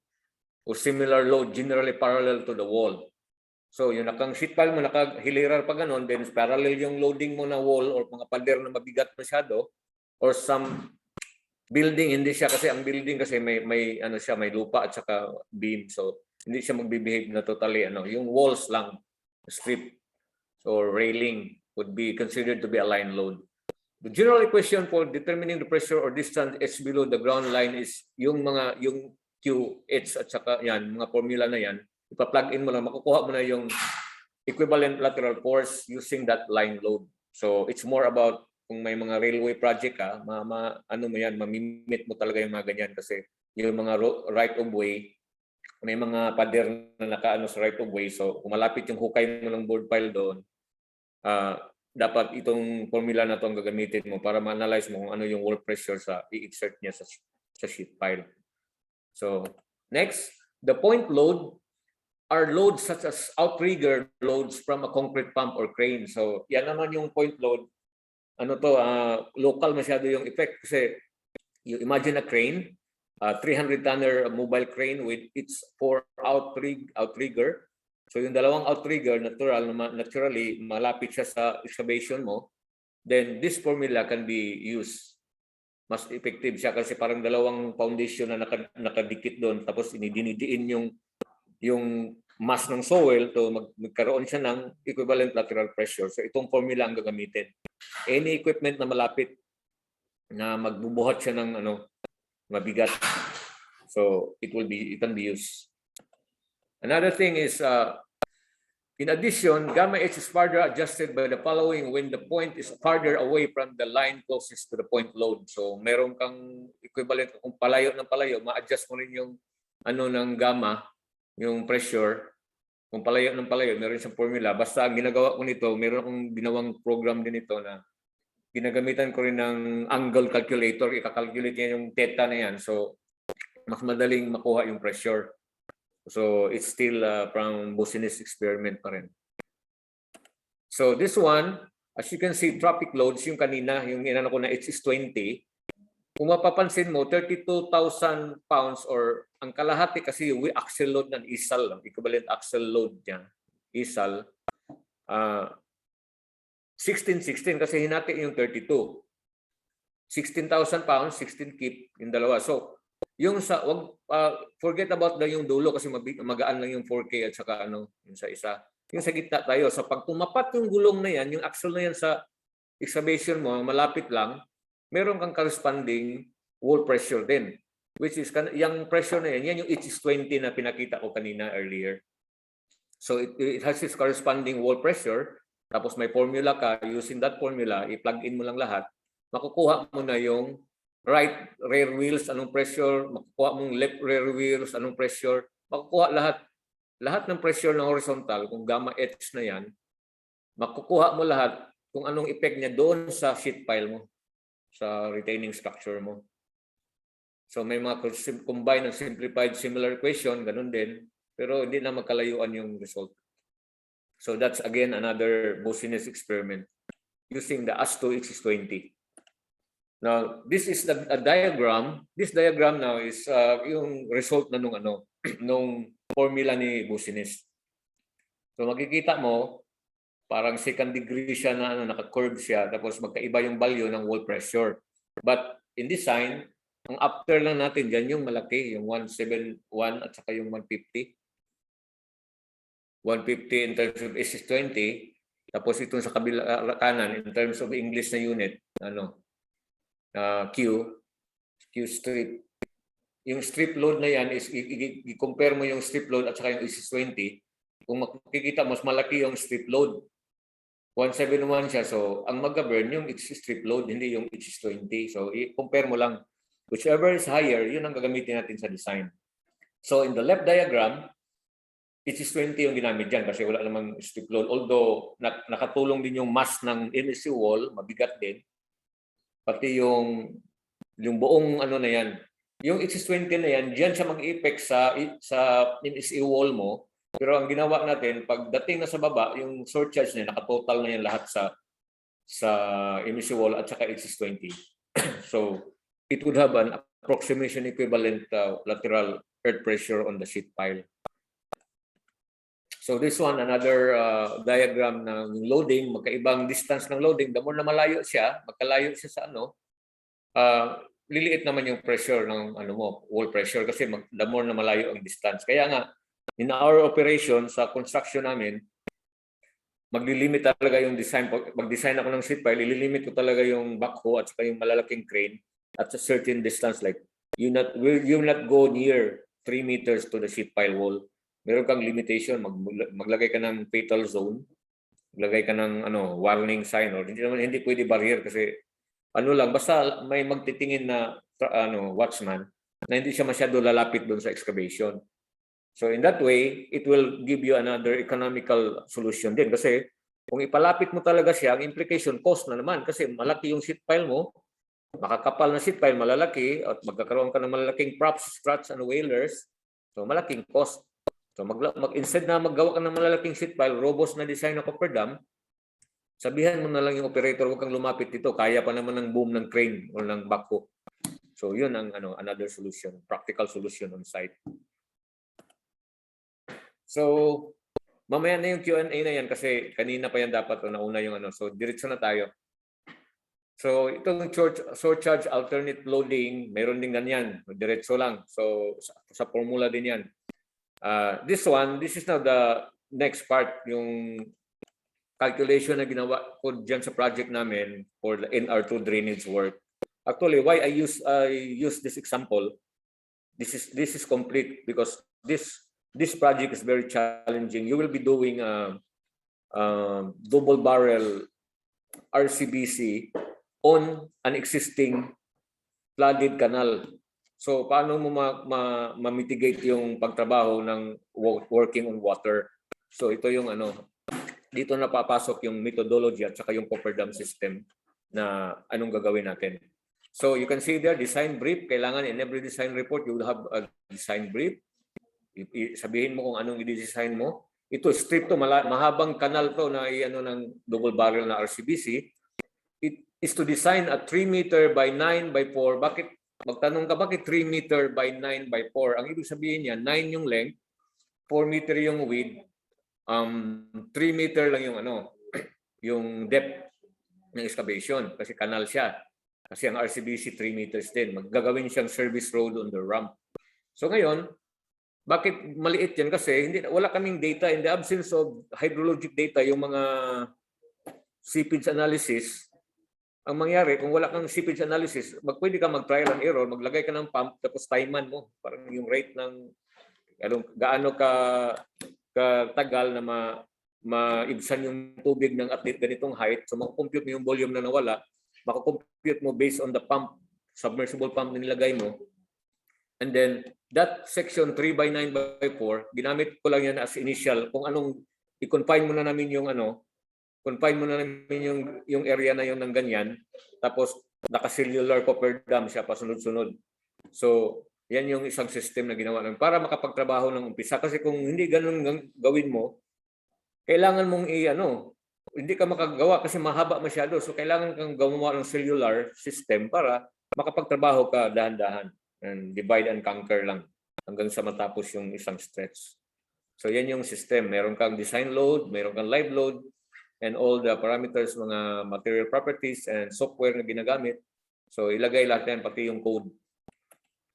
So, normal sa design natin, ganyan yung mangyayari. Here, ang challenge nito is malapit siya sa traffic na heavy traffic, live. May kanal siya, tapos lalagay yung RCBC. Hindi mo pwedeng ilagay yung dalawang RCBC kasabay kasi wala ka nang pagtapunan sa existing kanal na tubig. kailangan kang gumawa ng diversion. Pero yung diversion mo, dapat katabi lang niya. So ang diversion na mangyayari, yung cofferdam cellular mo, yun, pang i-divert mo, hukayin mo yung right side, tapos i-analyze mo yung sheet pile kung kaya ba kasi masyadong malambot din yung lupa, saka on heavy traffic on the left side. So yung manual calculation na yan, nag-arrive siya ng ano, i-check mo rin yung pag nailagay na yung RCBC, before na mailagay siya, yun ang delikado kasi wala pang tulak. Pag nailagay na yung RCBC, magka-counter na yan siya sa movement ng sheet pile din eh. At saka yung overburden surcharge niya sa excavation side, sa dredge line, magtutulong siya na mag-counter ng slip circle at saka movement. So, okay lang siya pag inilagay ng cofferdam, but there will be a certain moment na wala pa yung cofferdam, yung RCBC cell, yun ang delikado at temporary state kasi walang ibang hahawak sa sheet pile mo. Kung hindi yung passive pressure na lang at pag-embed mo, hindi ka rin pwedeng maglagay mo na ng whaler sa initial. So kailangan mo siyang i-calculate talaga, dahan-dahan yung hukay. So hanggang sa ma-attain mo yung yung level na 3 meters more sa baba, then you are sure na hindi siya mag-collapse yung sheet pile mo kasi heavy traffic yung sa left side. So the formula is still active pressure, derive mo coefficient of active and passive pressure, solve for passive pressure, lahat yung mga formula na yan. Yung condition na yan, ito is, the good thing about temporary work is a lot of challenge may occur because there is no such thing as tailor-made na design kasi magkaiba yung magkaiba ang experience sa site. Unlike permanent design like buildings, fix na yung buildings, analyze mo yung buildings, seismic design, naka-parameter na lahat, response spectrum, whatever analysis, time history analysis, design mo yung high-rise skyscraper, madali lang siguro siya, matatakot ka lang kasi mataas, pero masyadong define yung code requirements. Pero sa temporary works, before ka maggamit ng code, you need to absorb what is really the problem para magawan mo ng best solution. So magkaiba yung paggamit ng approach.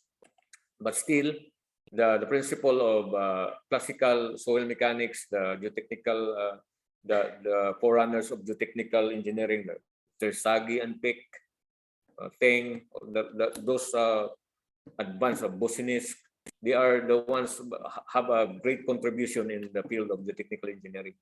So those formulas are being embedded in our codes and books. So this one, makikita nyo, the finite element ng sheet pile, pinainet ko yung system, yung cellular muna na yon. Tapos, nilagyan ng loading lahat, yung lateral wall. Pero napapansin nyo, may solid dyan sa nakalagay na yung RCBC na isang single cell. Ibig sabihin, may contact na rin siya, magtutulong na rin siya sa paglagay. Kasi ang i-check mo rin dito, pag na-close mo yung cofferdam na yan, ilagay mo yung RCBC, tapos mo yung tubig, baka may magkaroon ng uplift. So, check mo rin yung uplift force kasi close yung ilalim mo para kang naglagay ng ng palanggana doon sa tapos may buoyant force na baka mag-uplift siya, check mo rin yun. So, this type, yung result ng finite element sa staad, makikita mo yung stresses. Makikita mo yung kulay red and yellow, yan yung 81 MPa ng mga range na yan. Kung mapapansin mo, yung pinakamababa na sa left side, 109 megapascal, ibig sabihin, safe yung sheet pile mo kasi ang strength ang FY ng sheet pile mo is nasa 380, 390 MPa. I-reduce mo lang 60%, mas malaki pa rin siya sa 109. Ibig sabihin, no way na magbigay yung sheet pile mo maputol or mag-bend. May deflection check din ng staad. So, in that way, ma-analyze mo kagad, okay itong sheet pile na to. So, ang problemahin mo na lang yung stability. Kasi masyadong malambot yan, may tubig yan eh. So, next. Finite yan yung displacement, makukuha sa staad, ibibigay niya yung movement Z 20.582, yung Z, yung X wala muna kasi papunta doon, yung Y pababa, nagsettle siya ng 7 mm, may rotation ba? Wala, 0 radian, so ang Z lang, magmumove siya papunta rito, tutulak niya. Bakit? Kasi yung traffic nandun sa left side, galing doon papunta rito, tutulak niya yung malaking wall pressure galing doon. Papunta siya sa positive Z, papunta sa iyo, sa screen, going to your face. So yan ang maganda sa 3-dimensional analysis using software is you can predict the rotational, the displacement at all 3-dimensional direction. Displacement, settlement, X and Z and Y settlement or uplift Malalaman mo kung mag-uplift yan kung may uplift siya ng konti kasi ang Y mo positive 7. Bali tinulak siya ng sa ilalim, positive 7. Pero negligible yan kasi hindi mo mapapansin. Pero kung negative yan, pababa din yung yung movement. So in that way, the finite element analysis will tell us that the displacement, the rotational, and the stresses can be found at a glance. Kasi nandiyan na lahat eh. So this one, simplified, yung pinakita ko kanina, simplified pressure, cohesionless soil. So yan yung mangyayari, yung cellular na sinabi ko, NR2 na nagiging Cofferdam siya. But hindi kinaya kasi the good thing, not so good here is that the client will tell you that ito lang yung section, meron na tayong available na material na steel. Ito lang yung gagamitin mo, itong section kasi meron na dito. Hindi ka na tayo bibili. So yung section na yon, i-design mo, yan yung gagamitin mo na section. Pag run mo, kung papasa siya sa staad, okay. Nung pag first run ko, wala pa yung prop, yung strut na sa gitna. Magpipail mo siya in bending. So lalagyan ng dalawang strut talaga. So yan yung kung may dictate. Maganda yung zero talaga. Wala ikaw ang mag-design. Pero kung may limitation and restraint, constraint, yun ang limited ang diskarte ng designer. Yan. Yung key plan na yan yung gagawin yung RCBC, yung going left and right, kasi gagawin siyang service road sa rampa. So on the left, may MEC wall. Yan, makikita nyo. Naka-sequence yan. So ito yung result ng Cofferdam na cellular na ginawa. Tapos, yan yung location. Mapapansin nyo sa Google Map. Yan yung sa nabot sa NR2 ng malapit sa R10. You can see there, the canal, malaki talaga yan. Puno ng tubig yan. So, saka masyadong malambot kasi yung sa left side, sa baba na portion, dagat na po yan. So, yan ang natin. NLEX NR2 drainage. So, yan yung makikita natin. Sa right side, yan yung kanal. Puno ng tubig halos. Paano mo gagawin? So, kailangan ka mag-cellular. Yung kulay pink na yon, phase 1 ka muna. Hindi mo pwedeng biglain na kasi walang madaanan yung tubig. Papunta yung outfall doon sa dulo eh. So, yan yung diskarte kung paano mo gagawin na makapagtrabaho pa rin. Nakikita mo yung backhoe, may mga pile driver dyan, mga vibro hammer. So, nakikita nyo. Tapos dito may traffic dito sa left at saka may rampa. So, yan yung Google Map. Ito yung Google picture sa street view. Yung mga pader na yan. Yung railing na yan, tinatanggal yan lahat, naka-chinipop yan lahat, tapos ginawa ng service road. Yan yung kanal. So, paano mo gagawin? Kasi masyadong malambot tong na to, soil dito. So, the methodology is very important. The client will ask the methodology and the construction method statement and everything, the sequence of work, then aproban nila. Ito yung geotechnical report, borehole log ng bandang yon. So, makikita nyo yung mga data and values, yung water table. So, it will help you in deciding nung sheet pile mo, gaano kahaba, gaano kalalim. And then, also, it will help you with regards to hydrological data. Kung baha ba yan talaga yung level ng water or may chance ba na liquefaction or whatever. So this, as you can see, this graph is a correlation done by Caltrans, but Bowles used this one, Joseph Bowles in 1977. You have a correlation of unit weight against the N value. Unit weight, so i-project mo lang unit weight versus the angle of internal friction. So if the angle of internal friction is 27, for example, i-project mo lang yon, ang unit weight na gagamitin is 120 pound per foot, cubic foot. So, yan yung value naka-correlation lang. Madali lang yung gawin ng correlation, pero hindi siya ganun ka-accurate kung iba talaga yung geotechnical report ng borehole data na ibibigay sa iyo. Pero kung in the absence of those borehole data, you can use correlations. So, this one, calculation din ng weight ng pile driver at saka yung 50% impact na kalagayan kasi lalapit siya doon sa kanal. So, lagyan mo ng impact factor, magkakaroon din siya ng value sa wall mo, lateral pressure. So charge ng construction 20 kPa, so convert mo lang yan, makukuha mo na yung total load combined sa wall in kilonewton per meter. So this one, drainage data, survey data, nakukuha yan sa survey, makikita mo yung tidal level yung sa kanal. So when it's related to tide, you will term it as, the technical term is mean high water, 1.36, 306. And then if it's related only to not on tidal but local canal or level of water, you just put a maximum flood level. If you design a bridge or small bridge, you will see the recorded maximum flood level. Maximum flood level at 50-year return period or 100 years return period. You can use that one, those values. These are station, existing ground level, finished grade elevation, and the difference of elevation. So makukuha mo rin yung cut and fill. So doon sa banda sa kanal na yun. So that's what it looks like. At you go further here, may maliit na portion yan, dugtong yan na kanal na yan, may gasoline station yung ginawa.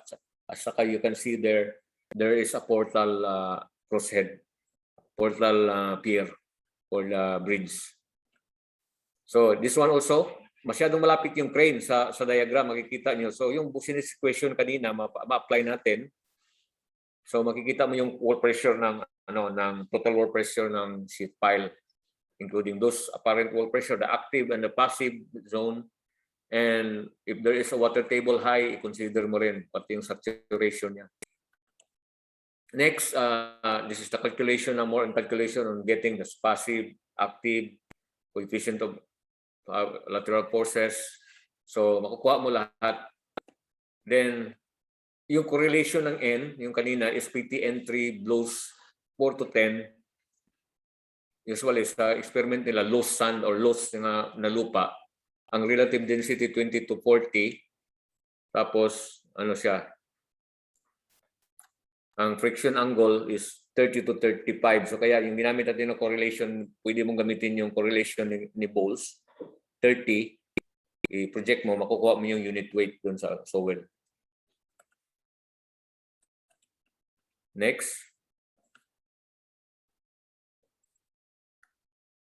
So this diagram is using the modulus of subgrid reaction by Bowles. The subgrid reaction is yung magagamit mo yung parameter when you design a flexible foundation like concrete pads. Halimbawa, tutukuran mo yung pier head ng bridge, then you will put the shoring tower.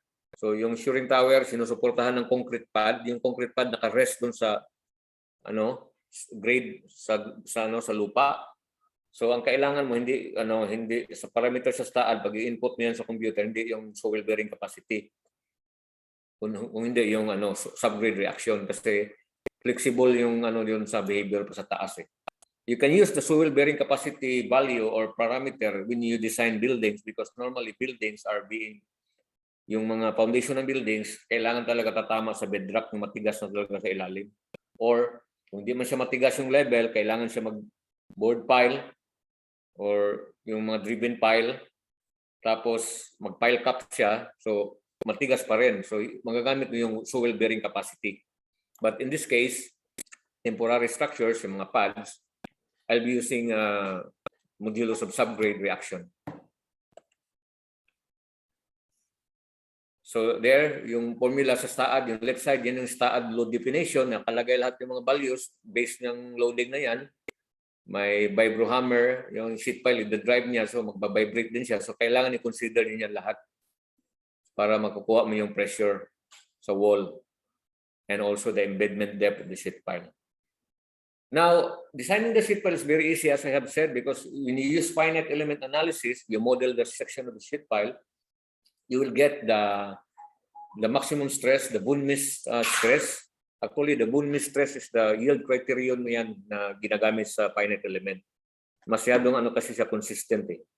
Na-imbento ko yan ni Boone-Miss. So, yung Boone-Miss na yan, ang failure criterion na yan is kung mag-change na ng mag-deflect or mag-change na ng mag-deform na yung mag-deform na yung mag-distort na yung material mo, yan yung magagamit ng bone mist. So ibig sabihin, the more na pupula yung result, more than yung ganyan, 383 yan eh.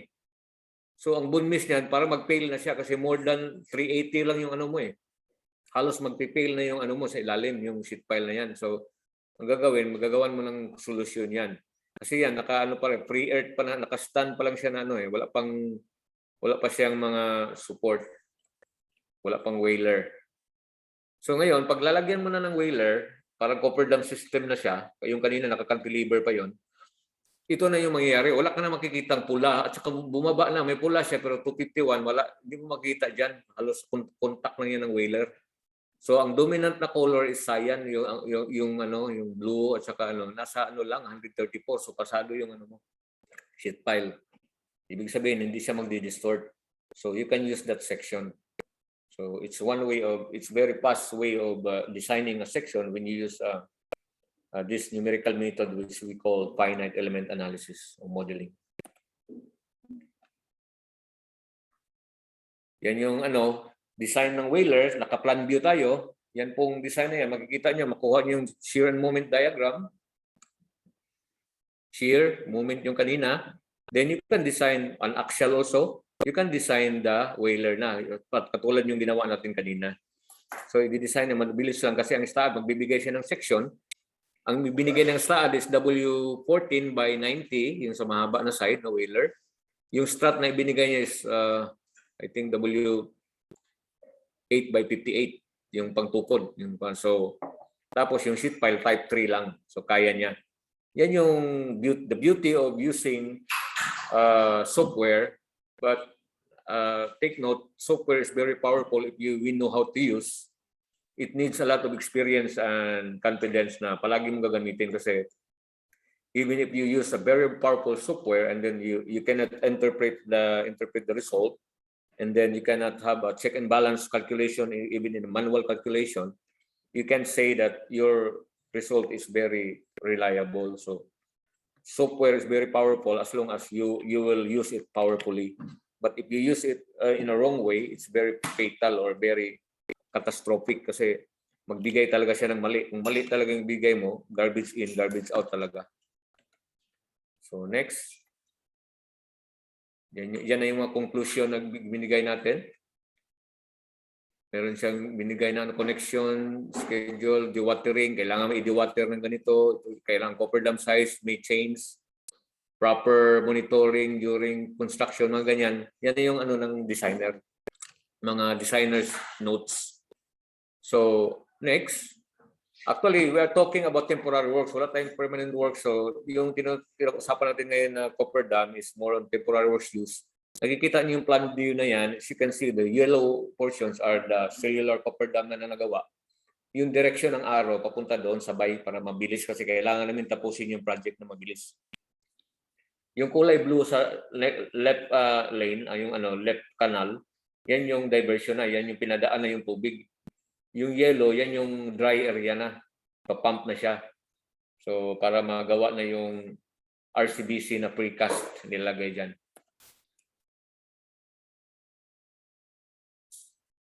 Yan yung data. So next. This is now the construction sequence. Step 1, break concrete rail. So self-explanatory. Sisirain yung pader na pinakita ko sa picture kanina. Then dandahang, kasi yung tubig nakikita niyo yung level. So next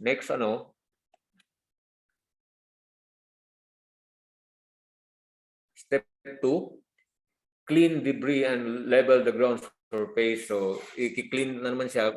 More on bakit kailangan itong mga step na to? Kasi it involves cost and it involves temporary works hold points. Kasi kung hindi ma-define talaga yung sequence, magkakaroon yan ng problema. Kasi yung mga area na yan, may limitation yan. Is at heavy traffic. At the same time, may mga electrical lines dyan. Hindi pwedeng lumapit masyado yung boom ng backhoe. Baka ma-electrocute yung operator. So next, drive sheet pile type 3 along the MSA wall. Wala pa kasi yung MSA wall yung tinatayuan ng crane na yan, yung vibrohammer na equipment. Diyan nilalagay yung MSA wall ramp. So inuna na yung sheet pile, dinadrive na, step 3. And then step 4, i-install yung temporary concrete pad. may concrete pad siya, pad platform, railing, and cross platform. So may ano siya kasi kailangan ka rin yung tatabaw ka ng tao at saka ilalagay yung railing. Step 5, drive middle sheet pile and cofferdam. So yung cross na sheet pile, cross na siya, isasarado na natin yung cell. Next. Step 6, install whaler and strut. So yung whaler na W8 by 14 by 67, 60 and W8 by 58 na strut, ilalagay na. Naka-sequence talaga yung lahat. Yan yun, nagawa na yung cofferdam na yan. So yung yellow, isang cofferdam nagawa. Pwede ka na mag-check ng seepage dyan. Analysis or ano. Yung volume ng water discharge para ilang pump, trial and error na lang. Kung ilang pump maka-dewater ng cell na yan. So next, step, something hindi mag-move yung ano. Step 6, excavation. Step 7, dewatering. So yung papump mo yung water, nakikita, papansin niyo sa right side, yan yung dumaan yung canal, half ng water kasi kailangan mo ipa sa outfall habang dinedry mo yung left side. Step 8, stand filling. So lalagyan siya ng buhangin para yan ang technique niya ng ginawa ng isang napakagandang technique ng ginawa ng isang experience ng foreman, which is na-approve yung technique niya. Lalagyan mo na ng sand fill, installation of geotextile fabric and concrete lining para kasi bago ilagay yung precast na bottom slab, bottom part ng reinforced concrete box culvert. This step, makikita nyo, nilalagay na yung U part. Ilulundo na siya, ilalagay na siya sa canal, which is yung sa cell ng cofferdam. Be sure na magkasya siya. So, nakapanel by kasi yan, segmental. So, madaling ilagay. So, dry na yung area. Nakalagay na rin yung may mga separator na rin, parang geotextile sa ilalim. So, ngayon, ilalagay siya. Tapos, makikita mo yung sa left side, yung distance lang ng sheet pile mo at saka yung MEC wall, napakalapit, 500 mm lang. Yung sa inner side ng sheet pile. So napakalapit talaga ng traffic na may pressure talaga. So step 10, cast remaining top slab and cast mass concrete to full gap between RCBC left wall and sheet pile. So yan yung makikita ng sequencing. Hanggang sa matapos yung isang cell na yan, patuloy na yan. So ayun, nakikita nyo sa drone shot, aerial view, may nagawa na cellular cofferdam doon sa dulo, sa gitna ito. Meron pa rin tubig. Yan na yung itsura. So, yung cellular cofferdam, tinanggal na yung tinanggal na yung, anong tawag nito, yung strut. Kasi may portion na nilagay ng strut. Ditong portion na to, malaki yung ginamit na whaler, so hindi nag-decide na kung hindi lalagyan ng strut. So, malaking whaler at saka siya, kaya naman. So, tinanggal yung strut para makatipid. Next. Yung water nakikita niyo yung mud, i-drive yan, ipapump out, then maglalagay ng good material bago ilagay yung maglagay ng geotextile separator bago ilagay yung precast na RCBC. Yan yung yan na yung MEC wall dito sa right, dito sa yung nakatayo yung tao na yan, ako po yung nakatayo na yan. Yung kanal na yan, nagawa na yung RCBC, nakatayo na ako sa top slab ng RCBC. So while ongoing pa rin yung trabaho, nakagawa na ng top slab ng isang linya. So ang challenge niya is na-move kasi yung right side. Pinipigilan namin yung MEC wall na ma-disturb kasi papansin mo may movement na konti. So nilagyan namin ng shoring, dinesign na naman yung propping para ma-maintain yung stability ng MEC wall na rampa. So that's the beauty of having a good construction method and sequence. Kasi may iwasan talaga yung mga mishaps at saka mga accidents sa construction. So with that, we can now move to the next Q&A because I still have one small part. So this is now the second part of Q&A with that cellular cofferdam system. constructing RCBC canal. So any question?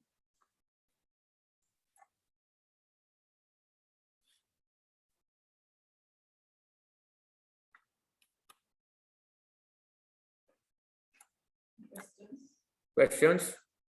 I think it's more about construction method, but the principle of calculating the design of cofferdam or a lateral support system is the same.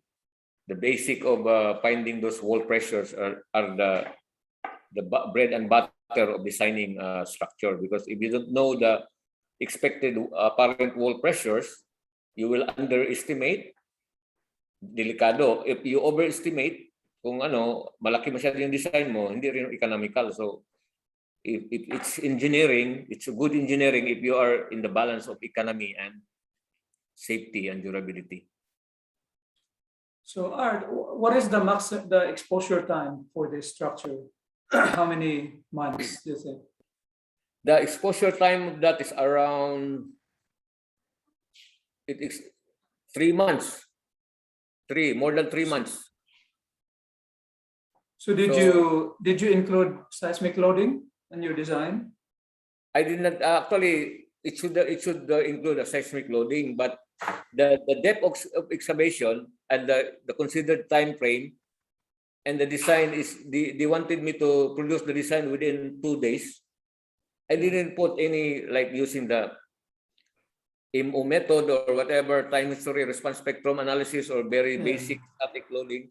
So but if you make it as a very complete analysis and longer time, it's better to use the time history or Mononobi-Okabe method or whatever for seismic. You can just use the pseudostatic also. You can add the Pseudostatic, pseudostatic. Yeah. And then that will be fine. But 3 months, like and normally like the walls that you have is flexible anyway, like sheet pile wall is normally flexible. And during the historical, in case histories, normally a lot of the walls would survive seismic event, especially in temporary cases, like when you have something like this.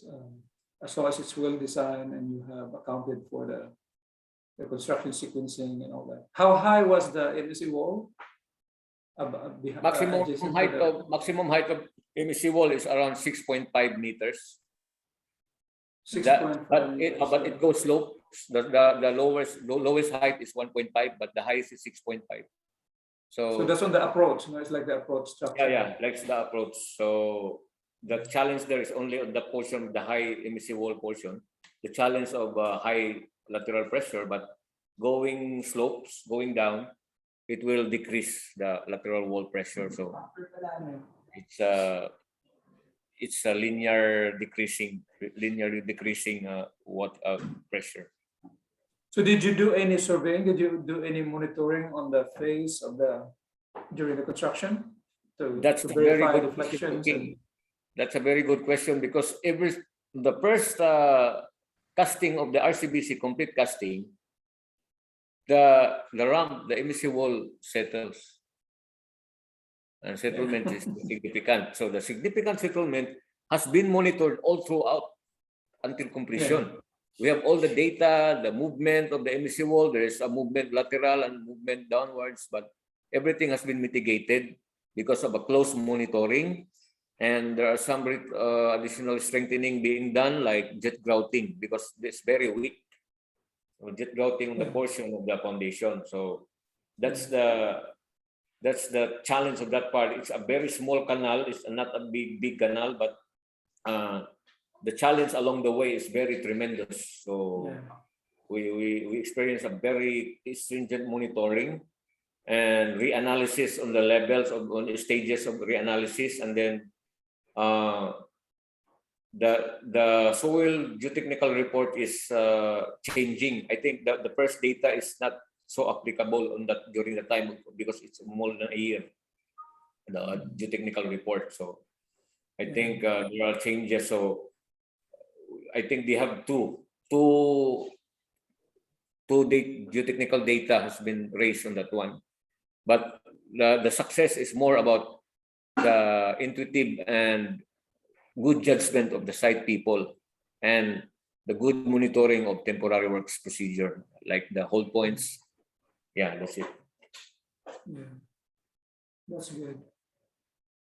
So other questions from the participants?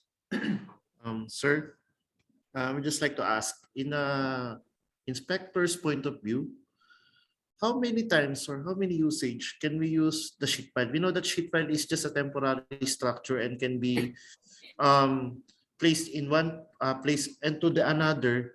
So ano yung ano natin? What is the criteria for us to know that the sheet pile is not suitable for usage as temporary structure? Meron ba tayong criteria? May physical bang inspection or di any testing na malaman na ay hindi na siya pwedeng gamitin pang sheet piling for temporary structures? Another good question. Yes, merong criteria. Number one criteria, pag napupudpud na yung hawakan ng vibro hammer mo, tapos hindi na siya magandang nag-warp na yung sheet pile, at saka may mga distortion na nag-crack na, may contouring crack na nabaluktot na, hindi na talaga siya magagamit. In one of the tendering stage here in railway in Manila, in NSCR, yung project program lang ng sheet pile is gagamitin namin ng 2 to 3 times. Kahit hindi pa yan masira, nakalagay sa program 2 to 3 times. Kasi pagdating ng third time, kung parang hindi na siya masyadong reliable, kung baka magwa-warp siya or magdi-distort. But normally, some will use more than 3 times.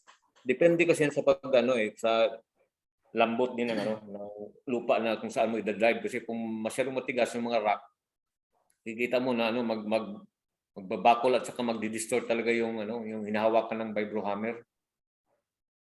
So yun, depende. Normally 1, 2, 3 times is okay.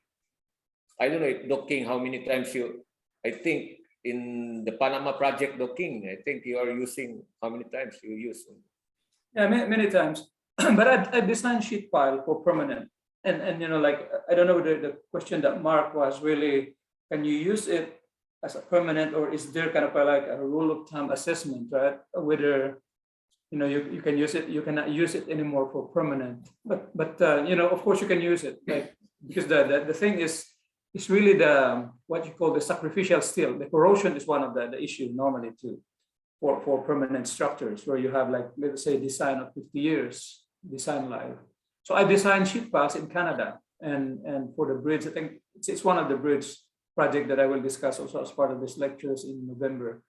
But I designed sheet piles there, but you have to account for the sacrificial steel. So you have to choose a little bit bigger sections than what you need to account for corrosion, especially if in the area where you have really easily corrosive environment. So that would be needed. But of course, when you design it for permanent, now it's a lot different than when you have it for temporary, because now the code requirements are more stringent. So you have to design it for seismic event for sure, especially if you are especially in the Philippines, for example. That's for sure you're going to design it for seismic.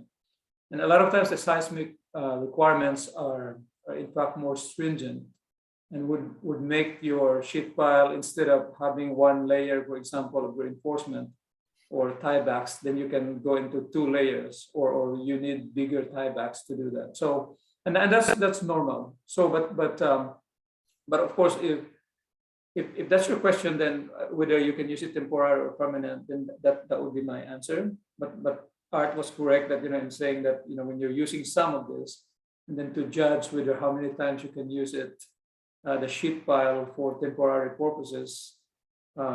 I've seen actually even more than 3 times that we use sheet pile. Depends on the size, right? Of course, it depends on the applications and all that, and the conditions.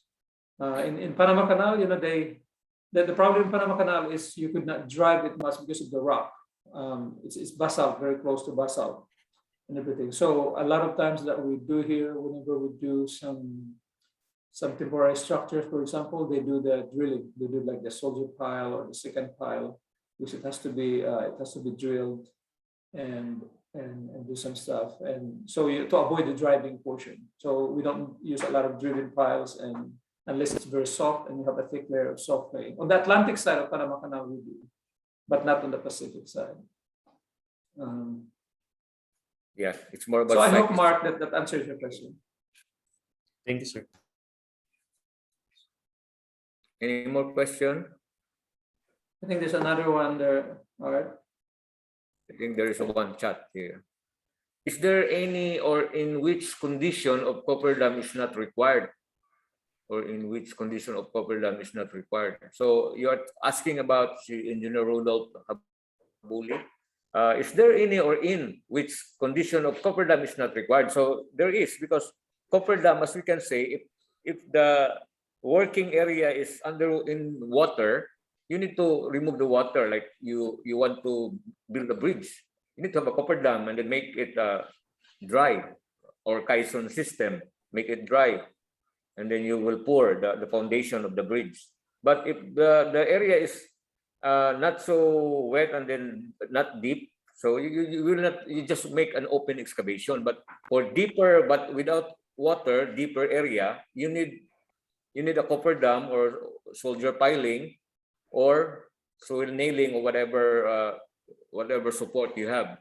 It depends on the calculation or on the result of the technical against your calculation and design in predicting those pressure, because normally the failure will happen like split circle failure, foundation, like movement, heave, whatever. So it depends. It's very complex. That's why when you design the structure, you don't need to, you don't have to have this big margin of error. You have to make a very enough factor of safety, because soil is very complex.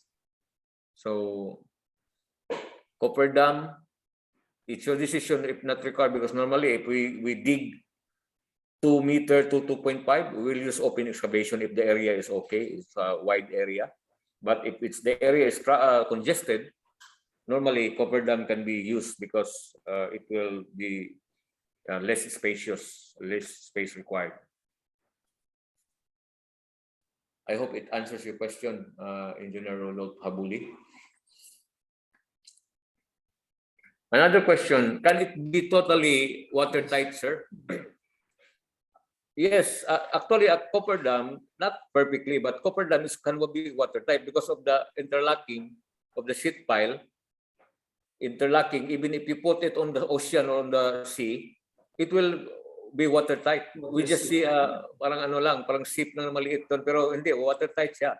Kasi yung ano mismo niya, yung locking niya sa corner, yun mismo magsisil yung ano magsisil yung portion na yun, magiging watertight siya. So walang chance. So kaya nga very famous yung sheet pile talaga. Napakagandang invention yan. Kung sino yung invento ng sheet pile. Kasi magiging watertight siya eh. Tapos yung ilalim na lang ng seepage ang i-address mo, yung pump out mo, yung some may pour concrete sa ilalim. So yun na lang ang ano, pero magiging dry talaga siya. I hope it answers your question.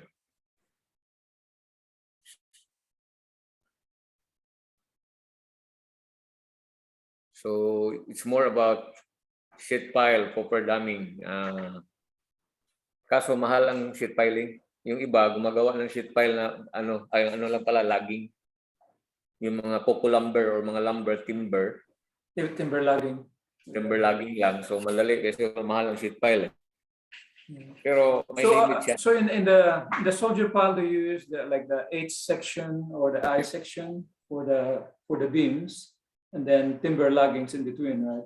That's what you do in the Philippines. It's very common. Yes. Any more question? Painit na eh. Kasi more on geotechnical tayo. So anyway, yung topic natin ngayon maganda kasi interface ng structural at geotechnical. Pero the more as we go deeper, those topics will be handled by Dr. King come November. So sana nandyan kayo, sasali pa rin kayo lahat. Nandun na yung mga question natin kasi we will be questioning about the Panama Canal, the locking system and how it will be constructed using those the design principles, what are those methods. So it's very interesting, and some of Dr. King's project also. He can share all of those very notable projects that he has undergone in the past. So hopefully you will be you will register on November. So, so they have other questions on the art. I prepared something on the like the list of references for them, like if they're interested in sheet files, and then some of the list of the programs commonly used, computer programs commonly used in the industry right now. Can you share that? You have If they're interested, yeah. yes, looking. Can you share it? Well, do you still have to present something, right? Yeah, maybe you cover that first, and then. Okay, I'll just show the last part, which is a short one. The one Cofferdam that I designed, but it's the same principle. I just want to show the finished product, and then we'll go to that presentation. So are you gonna go ahead with your presentation? Yeah. Finish it first. Okay, Doc. Yeah. That way you can finish it, and then I'll just show a slide on showing some of the programs currently used, and then some references that they could, after this they can download. Some of them are free that they can read on sheet file design. Yep. Yes. Because it seems to me like there's a lot of interest. Okay. Okay, Doc. Wag lang yung mahal masyado na super, Doc, yung mga Fluxys. That's very good. Okay, kaya nga mag-umpisa ako ng the cheapest one so that they can use it. Okay. Okay, so we'll continue. Here, another design brief of designing a Cofferdam. This is a Cofferdam for the board pile in C3, an R10 project. It's a big Cofferdam because used to be used in the pile cap activity. So the pile cap activity, it has 4 board piles in the pile cap, and then the size of the Cofferdam, I think, is around 13 by 13, so it's a little bit big. But the depth of excavation is not too deep. I think 3.5, but still, we resulted to a double whaler because the area is high water table. So there are the parameters. You can solve everything. This is the Cofferdam, what it looks like. You see there. Yan yung mga parameters ng Cofferdam. So sheet pile pa rin na type 3 ang ginamit. May table dyan. And then here is another geotechnical report, borehole data ng isa sa mga provider dito sa Manila. So yan yung design level lang. Kinuha, nasa 6 meters yung depth and values. So correlation kasi hindi complete yung data, yun lang binigay. So nagko-correlate tayo ng unit weight against angle of internal friction. And then correlation also of angle of internal friction, and then with the end values. And then the Business equation also yung sa mga pressure. Then wall pressure, the same principle yung kanina. May lalapit na equipment na backhoe na mabigat at saka crane. So mayroon siyang equipment surcharge. Then plug in instaad using a 3-dimensional model. Design mo lahat ng portion ng tulak ng active pressure. Then you can find the finite element result of the sheet pile and the rotational and displacements. And then you can see their finite element result using the MY moment, the bone miss, and max bone miss. You can see there 213 baba, still safe. So kaya pa rin ng sheet pile. Mapapansin nyo, so there is, I think, we put 2 layer of whaler in this one. So sheet pile result, you design that one 2 layers, and then same principle as I have shared earlier. So the Cofferdam, this one tells us the one whaler, but during actual we put it a redundancy because although it passed on a one whaler design, we put a redundancy because there is a lot of uncertainty and the lack of data. So putting another whaler, because it's very wet here, the water is always rising. The pump cannot compensate right away. So we put double whaler. And then we have this section 21 by 55 and the corner struts and everything, the same principle that the design that I've shown earlier. The finite element result of the sheet pile, bone miss, you can see there, it will not buckle or distort. And then the stud will give you the design on the whaler and on the strut based on the code requirements as per EIEC LRFD. And then this one, bending stress of sheet pile wall per unit element, makukuha mo yung manual. Meron ka namang section modulus ng sheet pile. So, kung ano yung max moment, i-ano mo lang, i-plug in mo lang. So, safe siya. Stress check, safe lahat.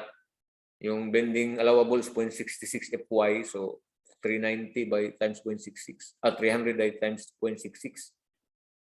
It will result to 198. So, kaya. Walang lumampas ng 198. So, pasado.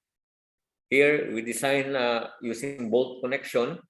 Yung sa mga connection kasi mahaba siya, 13 meters. So, may splicing kami ginawa. So, at L/4 nilagay namin yung splicing, banda.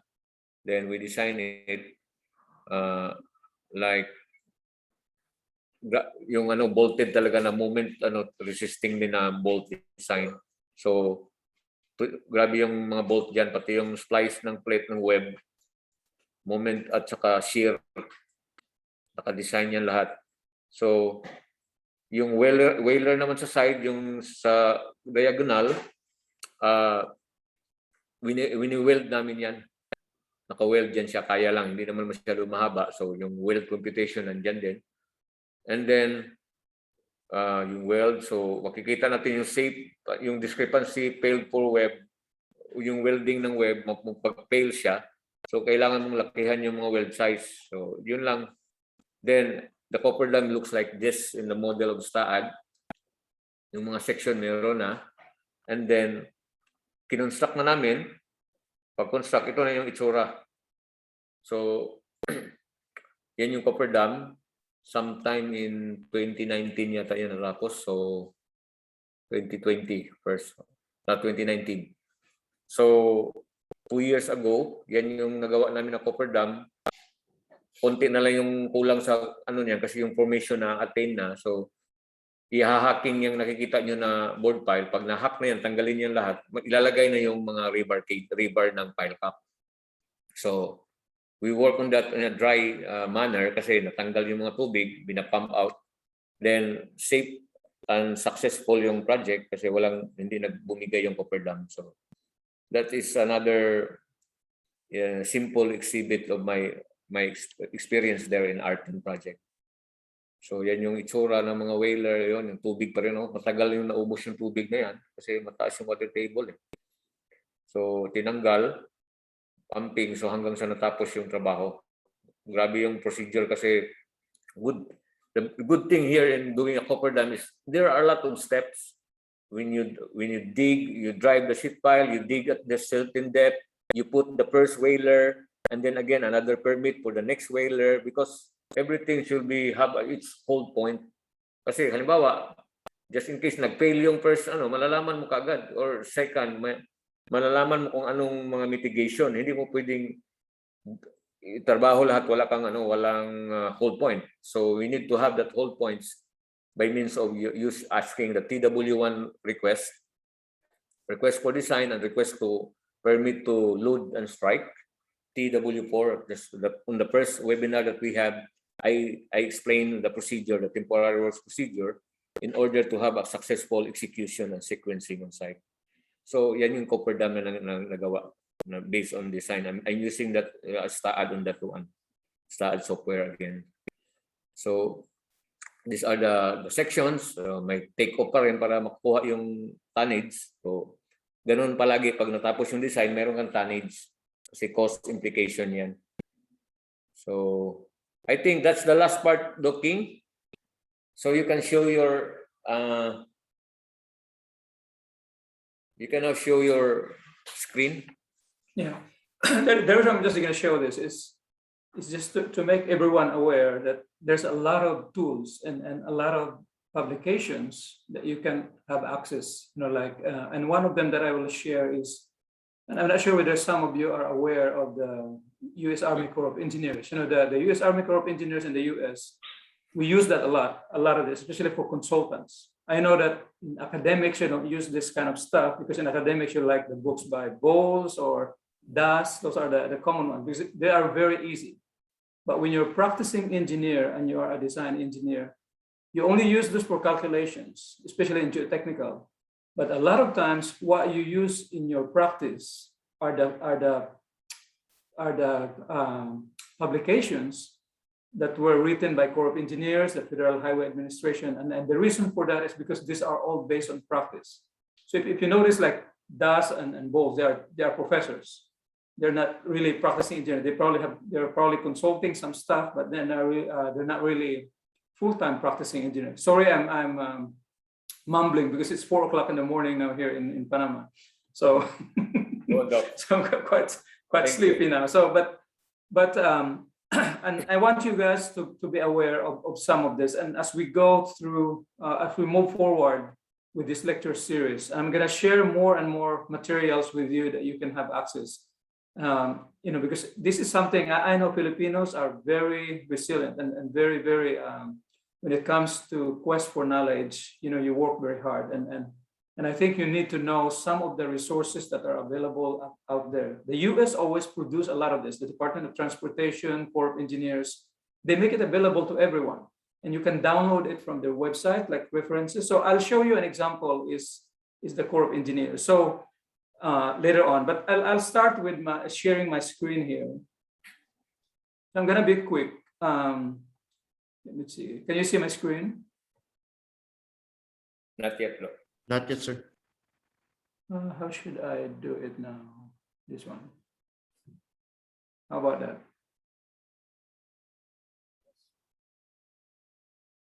Not yet? Yeah, okay na. Can you see my screen? Yes. Okay. So these are commonly used computer programs, like for sheet pile design and for general retaining shoring wall type programs. Like seawalls was the simplest one. Back in '95, when I first started in Jacobs, at that time it was GMCPMI Hill. Right after my PhD degree, I went for as a geotechnical engineer for GMCPMI Hill. I was using this program because it was very simple. I just downloaded it from the Corps of Engineers program, and this is exactly the one that Engineer Mamoko mentioned on the free earth support, the cantilever sheet pile, you know, the moment reduction theory, some of this, the fixed earth support, are all on this program. So it's very easy to use. The only problem with this is because it is a limit state analysis that it's using, like the active and passive pressure. You could not, the displacement, you could not have an estimate of the displacement using this program. It has, I think, built-in displacement, but I don't trust it normally. And the manual for that program mentioned that. Now, SPW 911 is also a very good program. This is from the steel sheet piling design manual. So this is the basis of that program. I think it costs about something like $3,000, this program.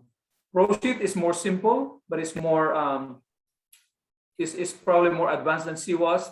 The best one I know right now is DeepX.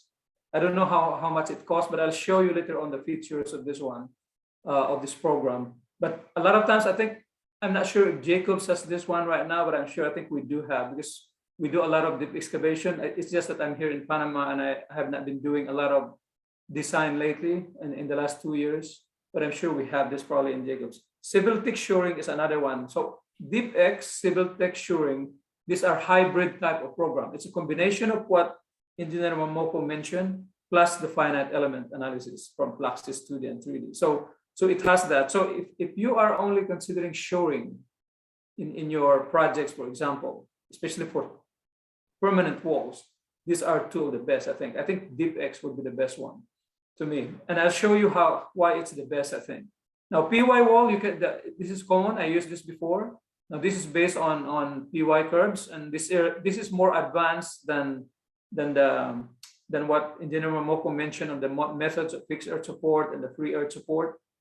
But it's not as good also as Fluxys. Now, Fluxys 2D and 3D are the best, you know, because they are finite element. FLAC is another program.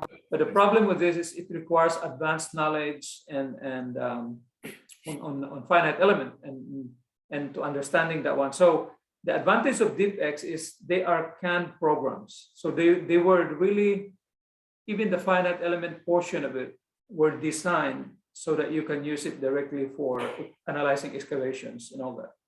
So here's an example, for example, for ProSheet.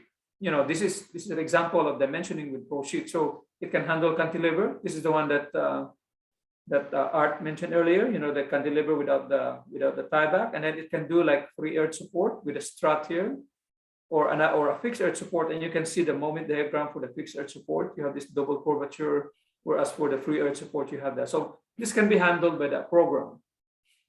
And then the dimensioning of the anchor wall. Remember, he showed you how to position that one. So this program can easily do that for you also, although you can do it easily also by hand. But this one is a very fast program that can perform the calculations right away. And as you notice, it was very tedious, and especially that you're doing trial and error for the embedment depth of the sheet pile. Programs like this are especially if you are having big projects, like in a consulting firm, it's easy to buy this because this saves a lot of time when you do the analysis. Now this is DeepX, and you can see how does it look. This is very similar to what Art was showing earlier. Look at that Cofferdam there, and then you have the building next to it. So here's the advantage of DeepX, I think. It can do all these construction stages, different analysis method with structural and geotechnical codes, and then it can optimize the model and export the reports. So this is an example of that one. So when you run the program, after you do all of this stuff, input all the parameters, look at that, it can handle various sections of piles. So this is an example of a second pile wall where you have like concrete, a board pile, and then you have the female wall there, and then you have the I section also, or different types of section. And then you have a diaphragm wall or a combined sheet pile wall. Look at that one, different sheet piles. So you can choose different sections like a tangent pile wall or a soldier pile and lagging. And you can analyze that using DeepX. And then look at the range of problems that it can solve using this wall. Look at this one, even a basement wall where you have the tie downs or various step slopes with various tieback excavations and all that, or even a gabion wall or a seawall. This is a wave protection for that one. So this is a very powerful program, and it's using finite element analysis combined with classical methods to do the calculation. And you can see all of this, how good these programs are. It can accommodate structural codes that are from America, like ACI, LRFD, these are all from US, AAC, or from Europe, from Australia, from China. Geotechnical codes, it does the ASTRO, Caltrans, from Europe. This is from, I think this is from Denmark, British, and you have China, the CN. So different kind of stuff depending on your projects and all that. You can see all of this like three-dimensional with tiebacks and everything. So look at some of this stuff that they have. So I haven't used this myself, but I think those are some to keep in mind in terms of available programs that are there. Now for suggested references, of course, the best one or some of the best ones are this one. These are the original ones, and Art, I think, mentioned this. Use a steel sheet piling design manual, the pile book. I have all of this. The Earth Retention System Handbook. I cannot share the whole book to you because this is copyrighted. So I can share pages of the book. Now this one you can download, and I'll show you how to download this from the US Corps of Engineers. And many of you probably have the Foundation Design book by Das or Bowles. I'm sure that's what's being used in the university right now. But the Federal Highway, you can also download this. These are free programs that you can download from the website of Federal Highway. In the US, for transportation projects, many of our designs, we use the Federal Highway Administration because this is the one that's providing funding. And this is owned by Federal. So this is the one that regulates all of the state transportation groups. And so many of the requirements and the codes are in accordance with really transportation applications. So these are very, very good manuals, for practicing engineers. And then there's also this ARVID practical design of sheet pile bulkheads. So this is a textbook that I bought, and I cannot share. I can only share the pages because it's copyrighted. So just an example for the website. So this is an example of the Corps of Engineers website. And if you like, I can share the stuff. But all you have to do is just type in Google US Army Corps of Engineers, and you can get into this website. And then all you have to do is search, for example, on this one. You browse the site. Let's see, where is that one? Then let us say you type sheet pile or engineer manual, sheet pile design. Now you have all of this stuff, design and engineering, for example, the PDF. Look at that one. This is in Acrobat, and you can just download it if you want. These are all free materials. And if you look at the engineering manuals, you have all like bearing capacity. If you type engineering manual, you have fluid mechanics, you have hydraulics. Because the Corps of Engineers from the US, they administer many civil projects, from structures, hydraulics, geotechnical, geology, even hydrogeology, dams, and all that. So they will have all of this. And let me check. So here's an example of what they have. Look at all their, and you can download all of this if you want. So they have like response spectra, seismic analysis, concrete hydraulic structures. If you want that, you can just download this one. Beneficial use of dredge material, and I'll show you. There's grouting, there's tunnels and shaft and rock. I hope that you guys would take a look at this more. So here's the design of sheet pile walls. And if you open that one, you can download it easily or open it in Acrobat. I've downloaded all of them in my file right now. These are all legal to download. So the Corps of Engineers are allowing you to download it. So that's all I can share. And if you want to, you can send me an email if you want questions on how to get some of these references. But I thought that would be nice to share to you, so you can avail of all what's available. I think in the world, and especially the US, they share most of their stuff, and they encourage to share all of this. So any question? I think we're. Yes, thank you, Dr. We have some software also. I think the capability is the same as not with the Plaxis, but the one you mentioned. A lot of those one, like the free trial version of Geo 5 and Geo Studio 2021. It can also use seepage analysis and everything and finite element, but the Geo Studio 2021 is very expensive. I think the price is almost $20,000 US. So yeah, Plaxis is like that also. Plaxis so is the same as Plaxis. 20,000. But I'm using now the Geo 5, which is a trial version. Trial, but unlimited trial. So it's very good. But you cannot print out, but you can snip the result. So it's very good for checking. So those are softwares that are good thing to consider. Some are free to download. Oh, you cannot see you did not see the Acrobat, only the PowerPoint. So I'll probably share that in the yes, Doc. the notes that we'll share later on. But all you have to do is type the Corps of Engineers, and then you will have that one, and you can have the engineer manuals. I probably have downloaded all of their stuff, more than 100 documents from Corps of Engineers that I need for geotechnical, dams, design of dams. So that's very helpful, especially in the Philippines. We always like to have free stuff that are good, especially if you are practicing engineering.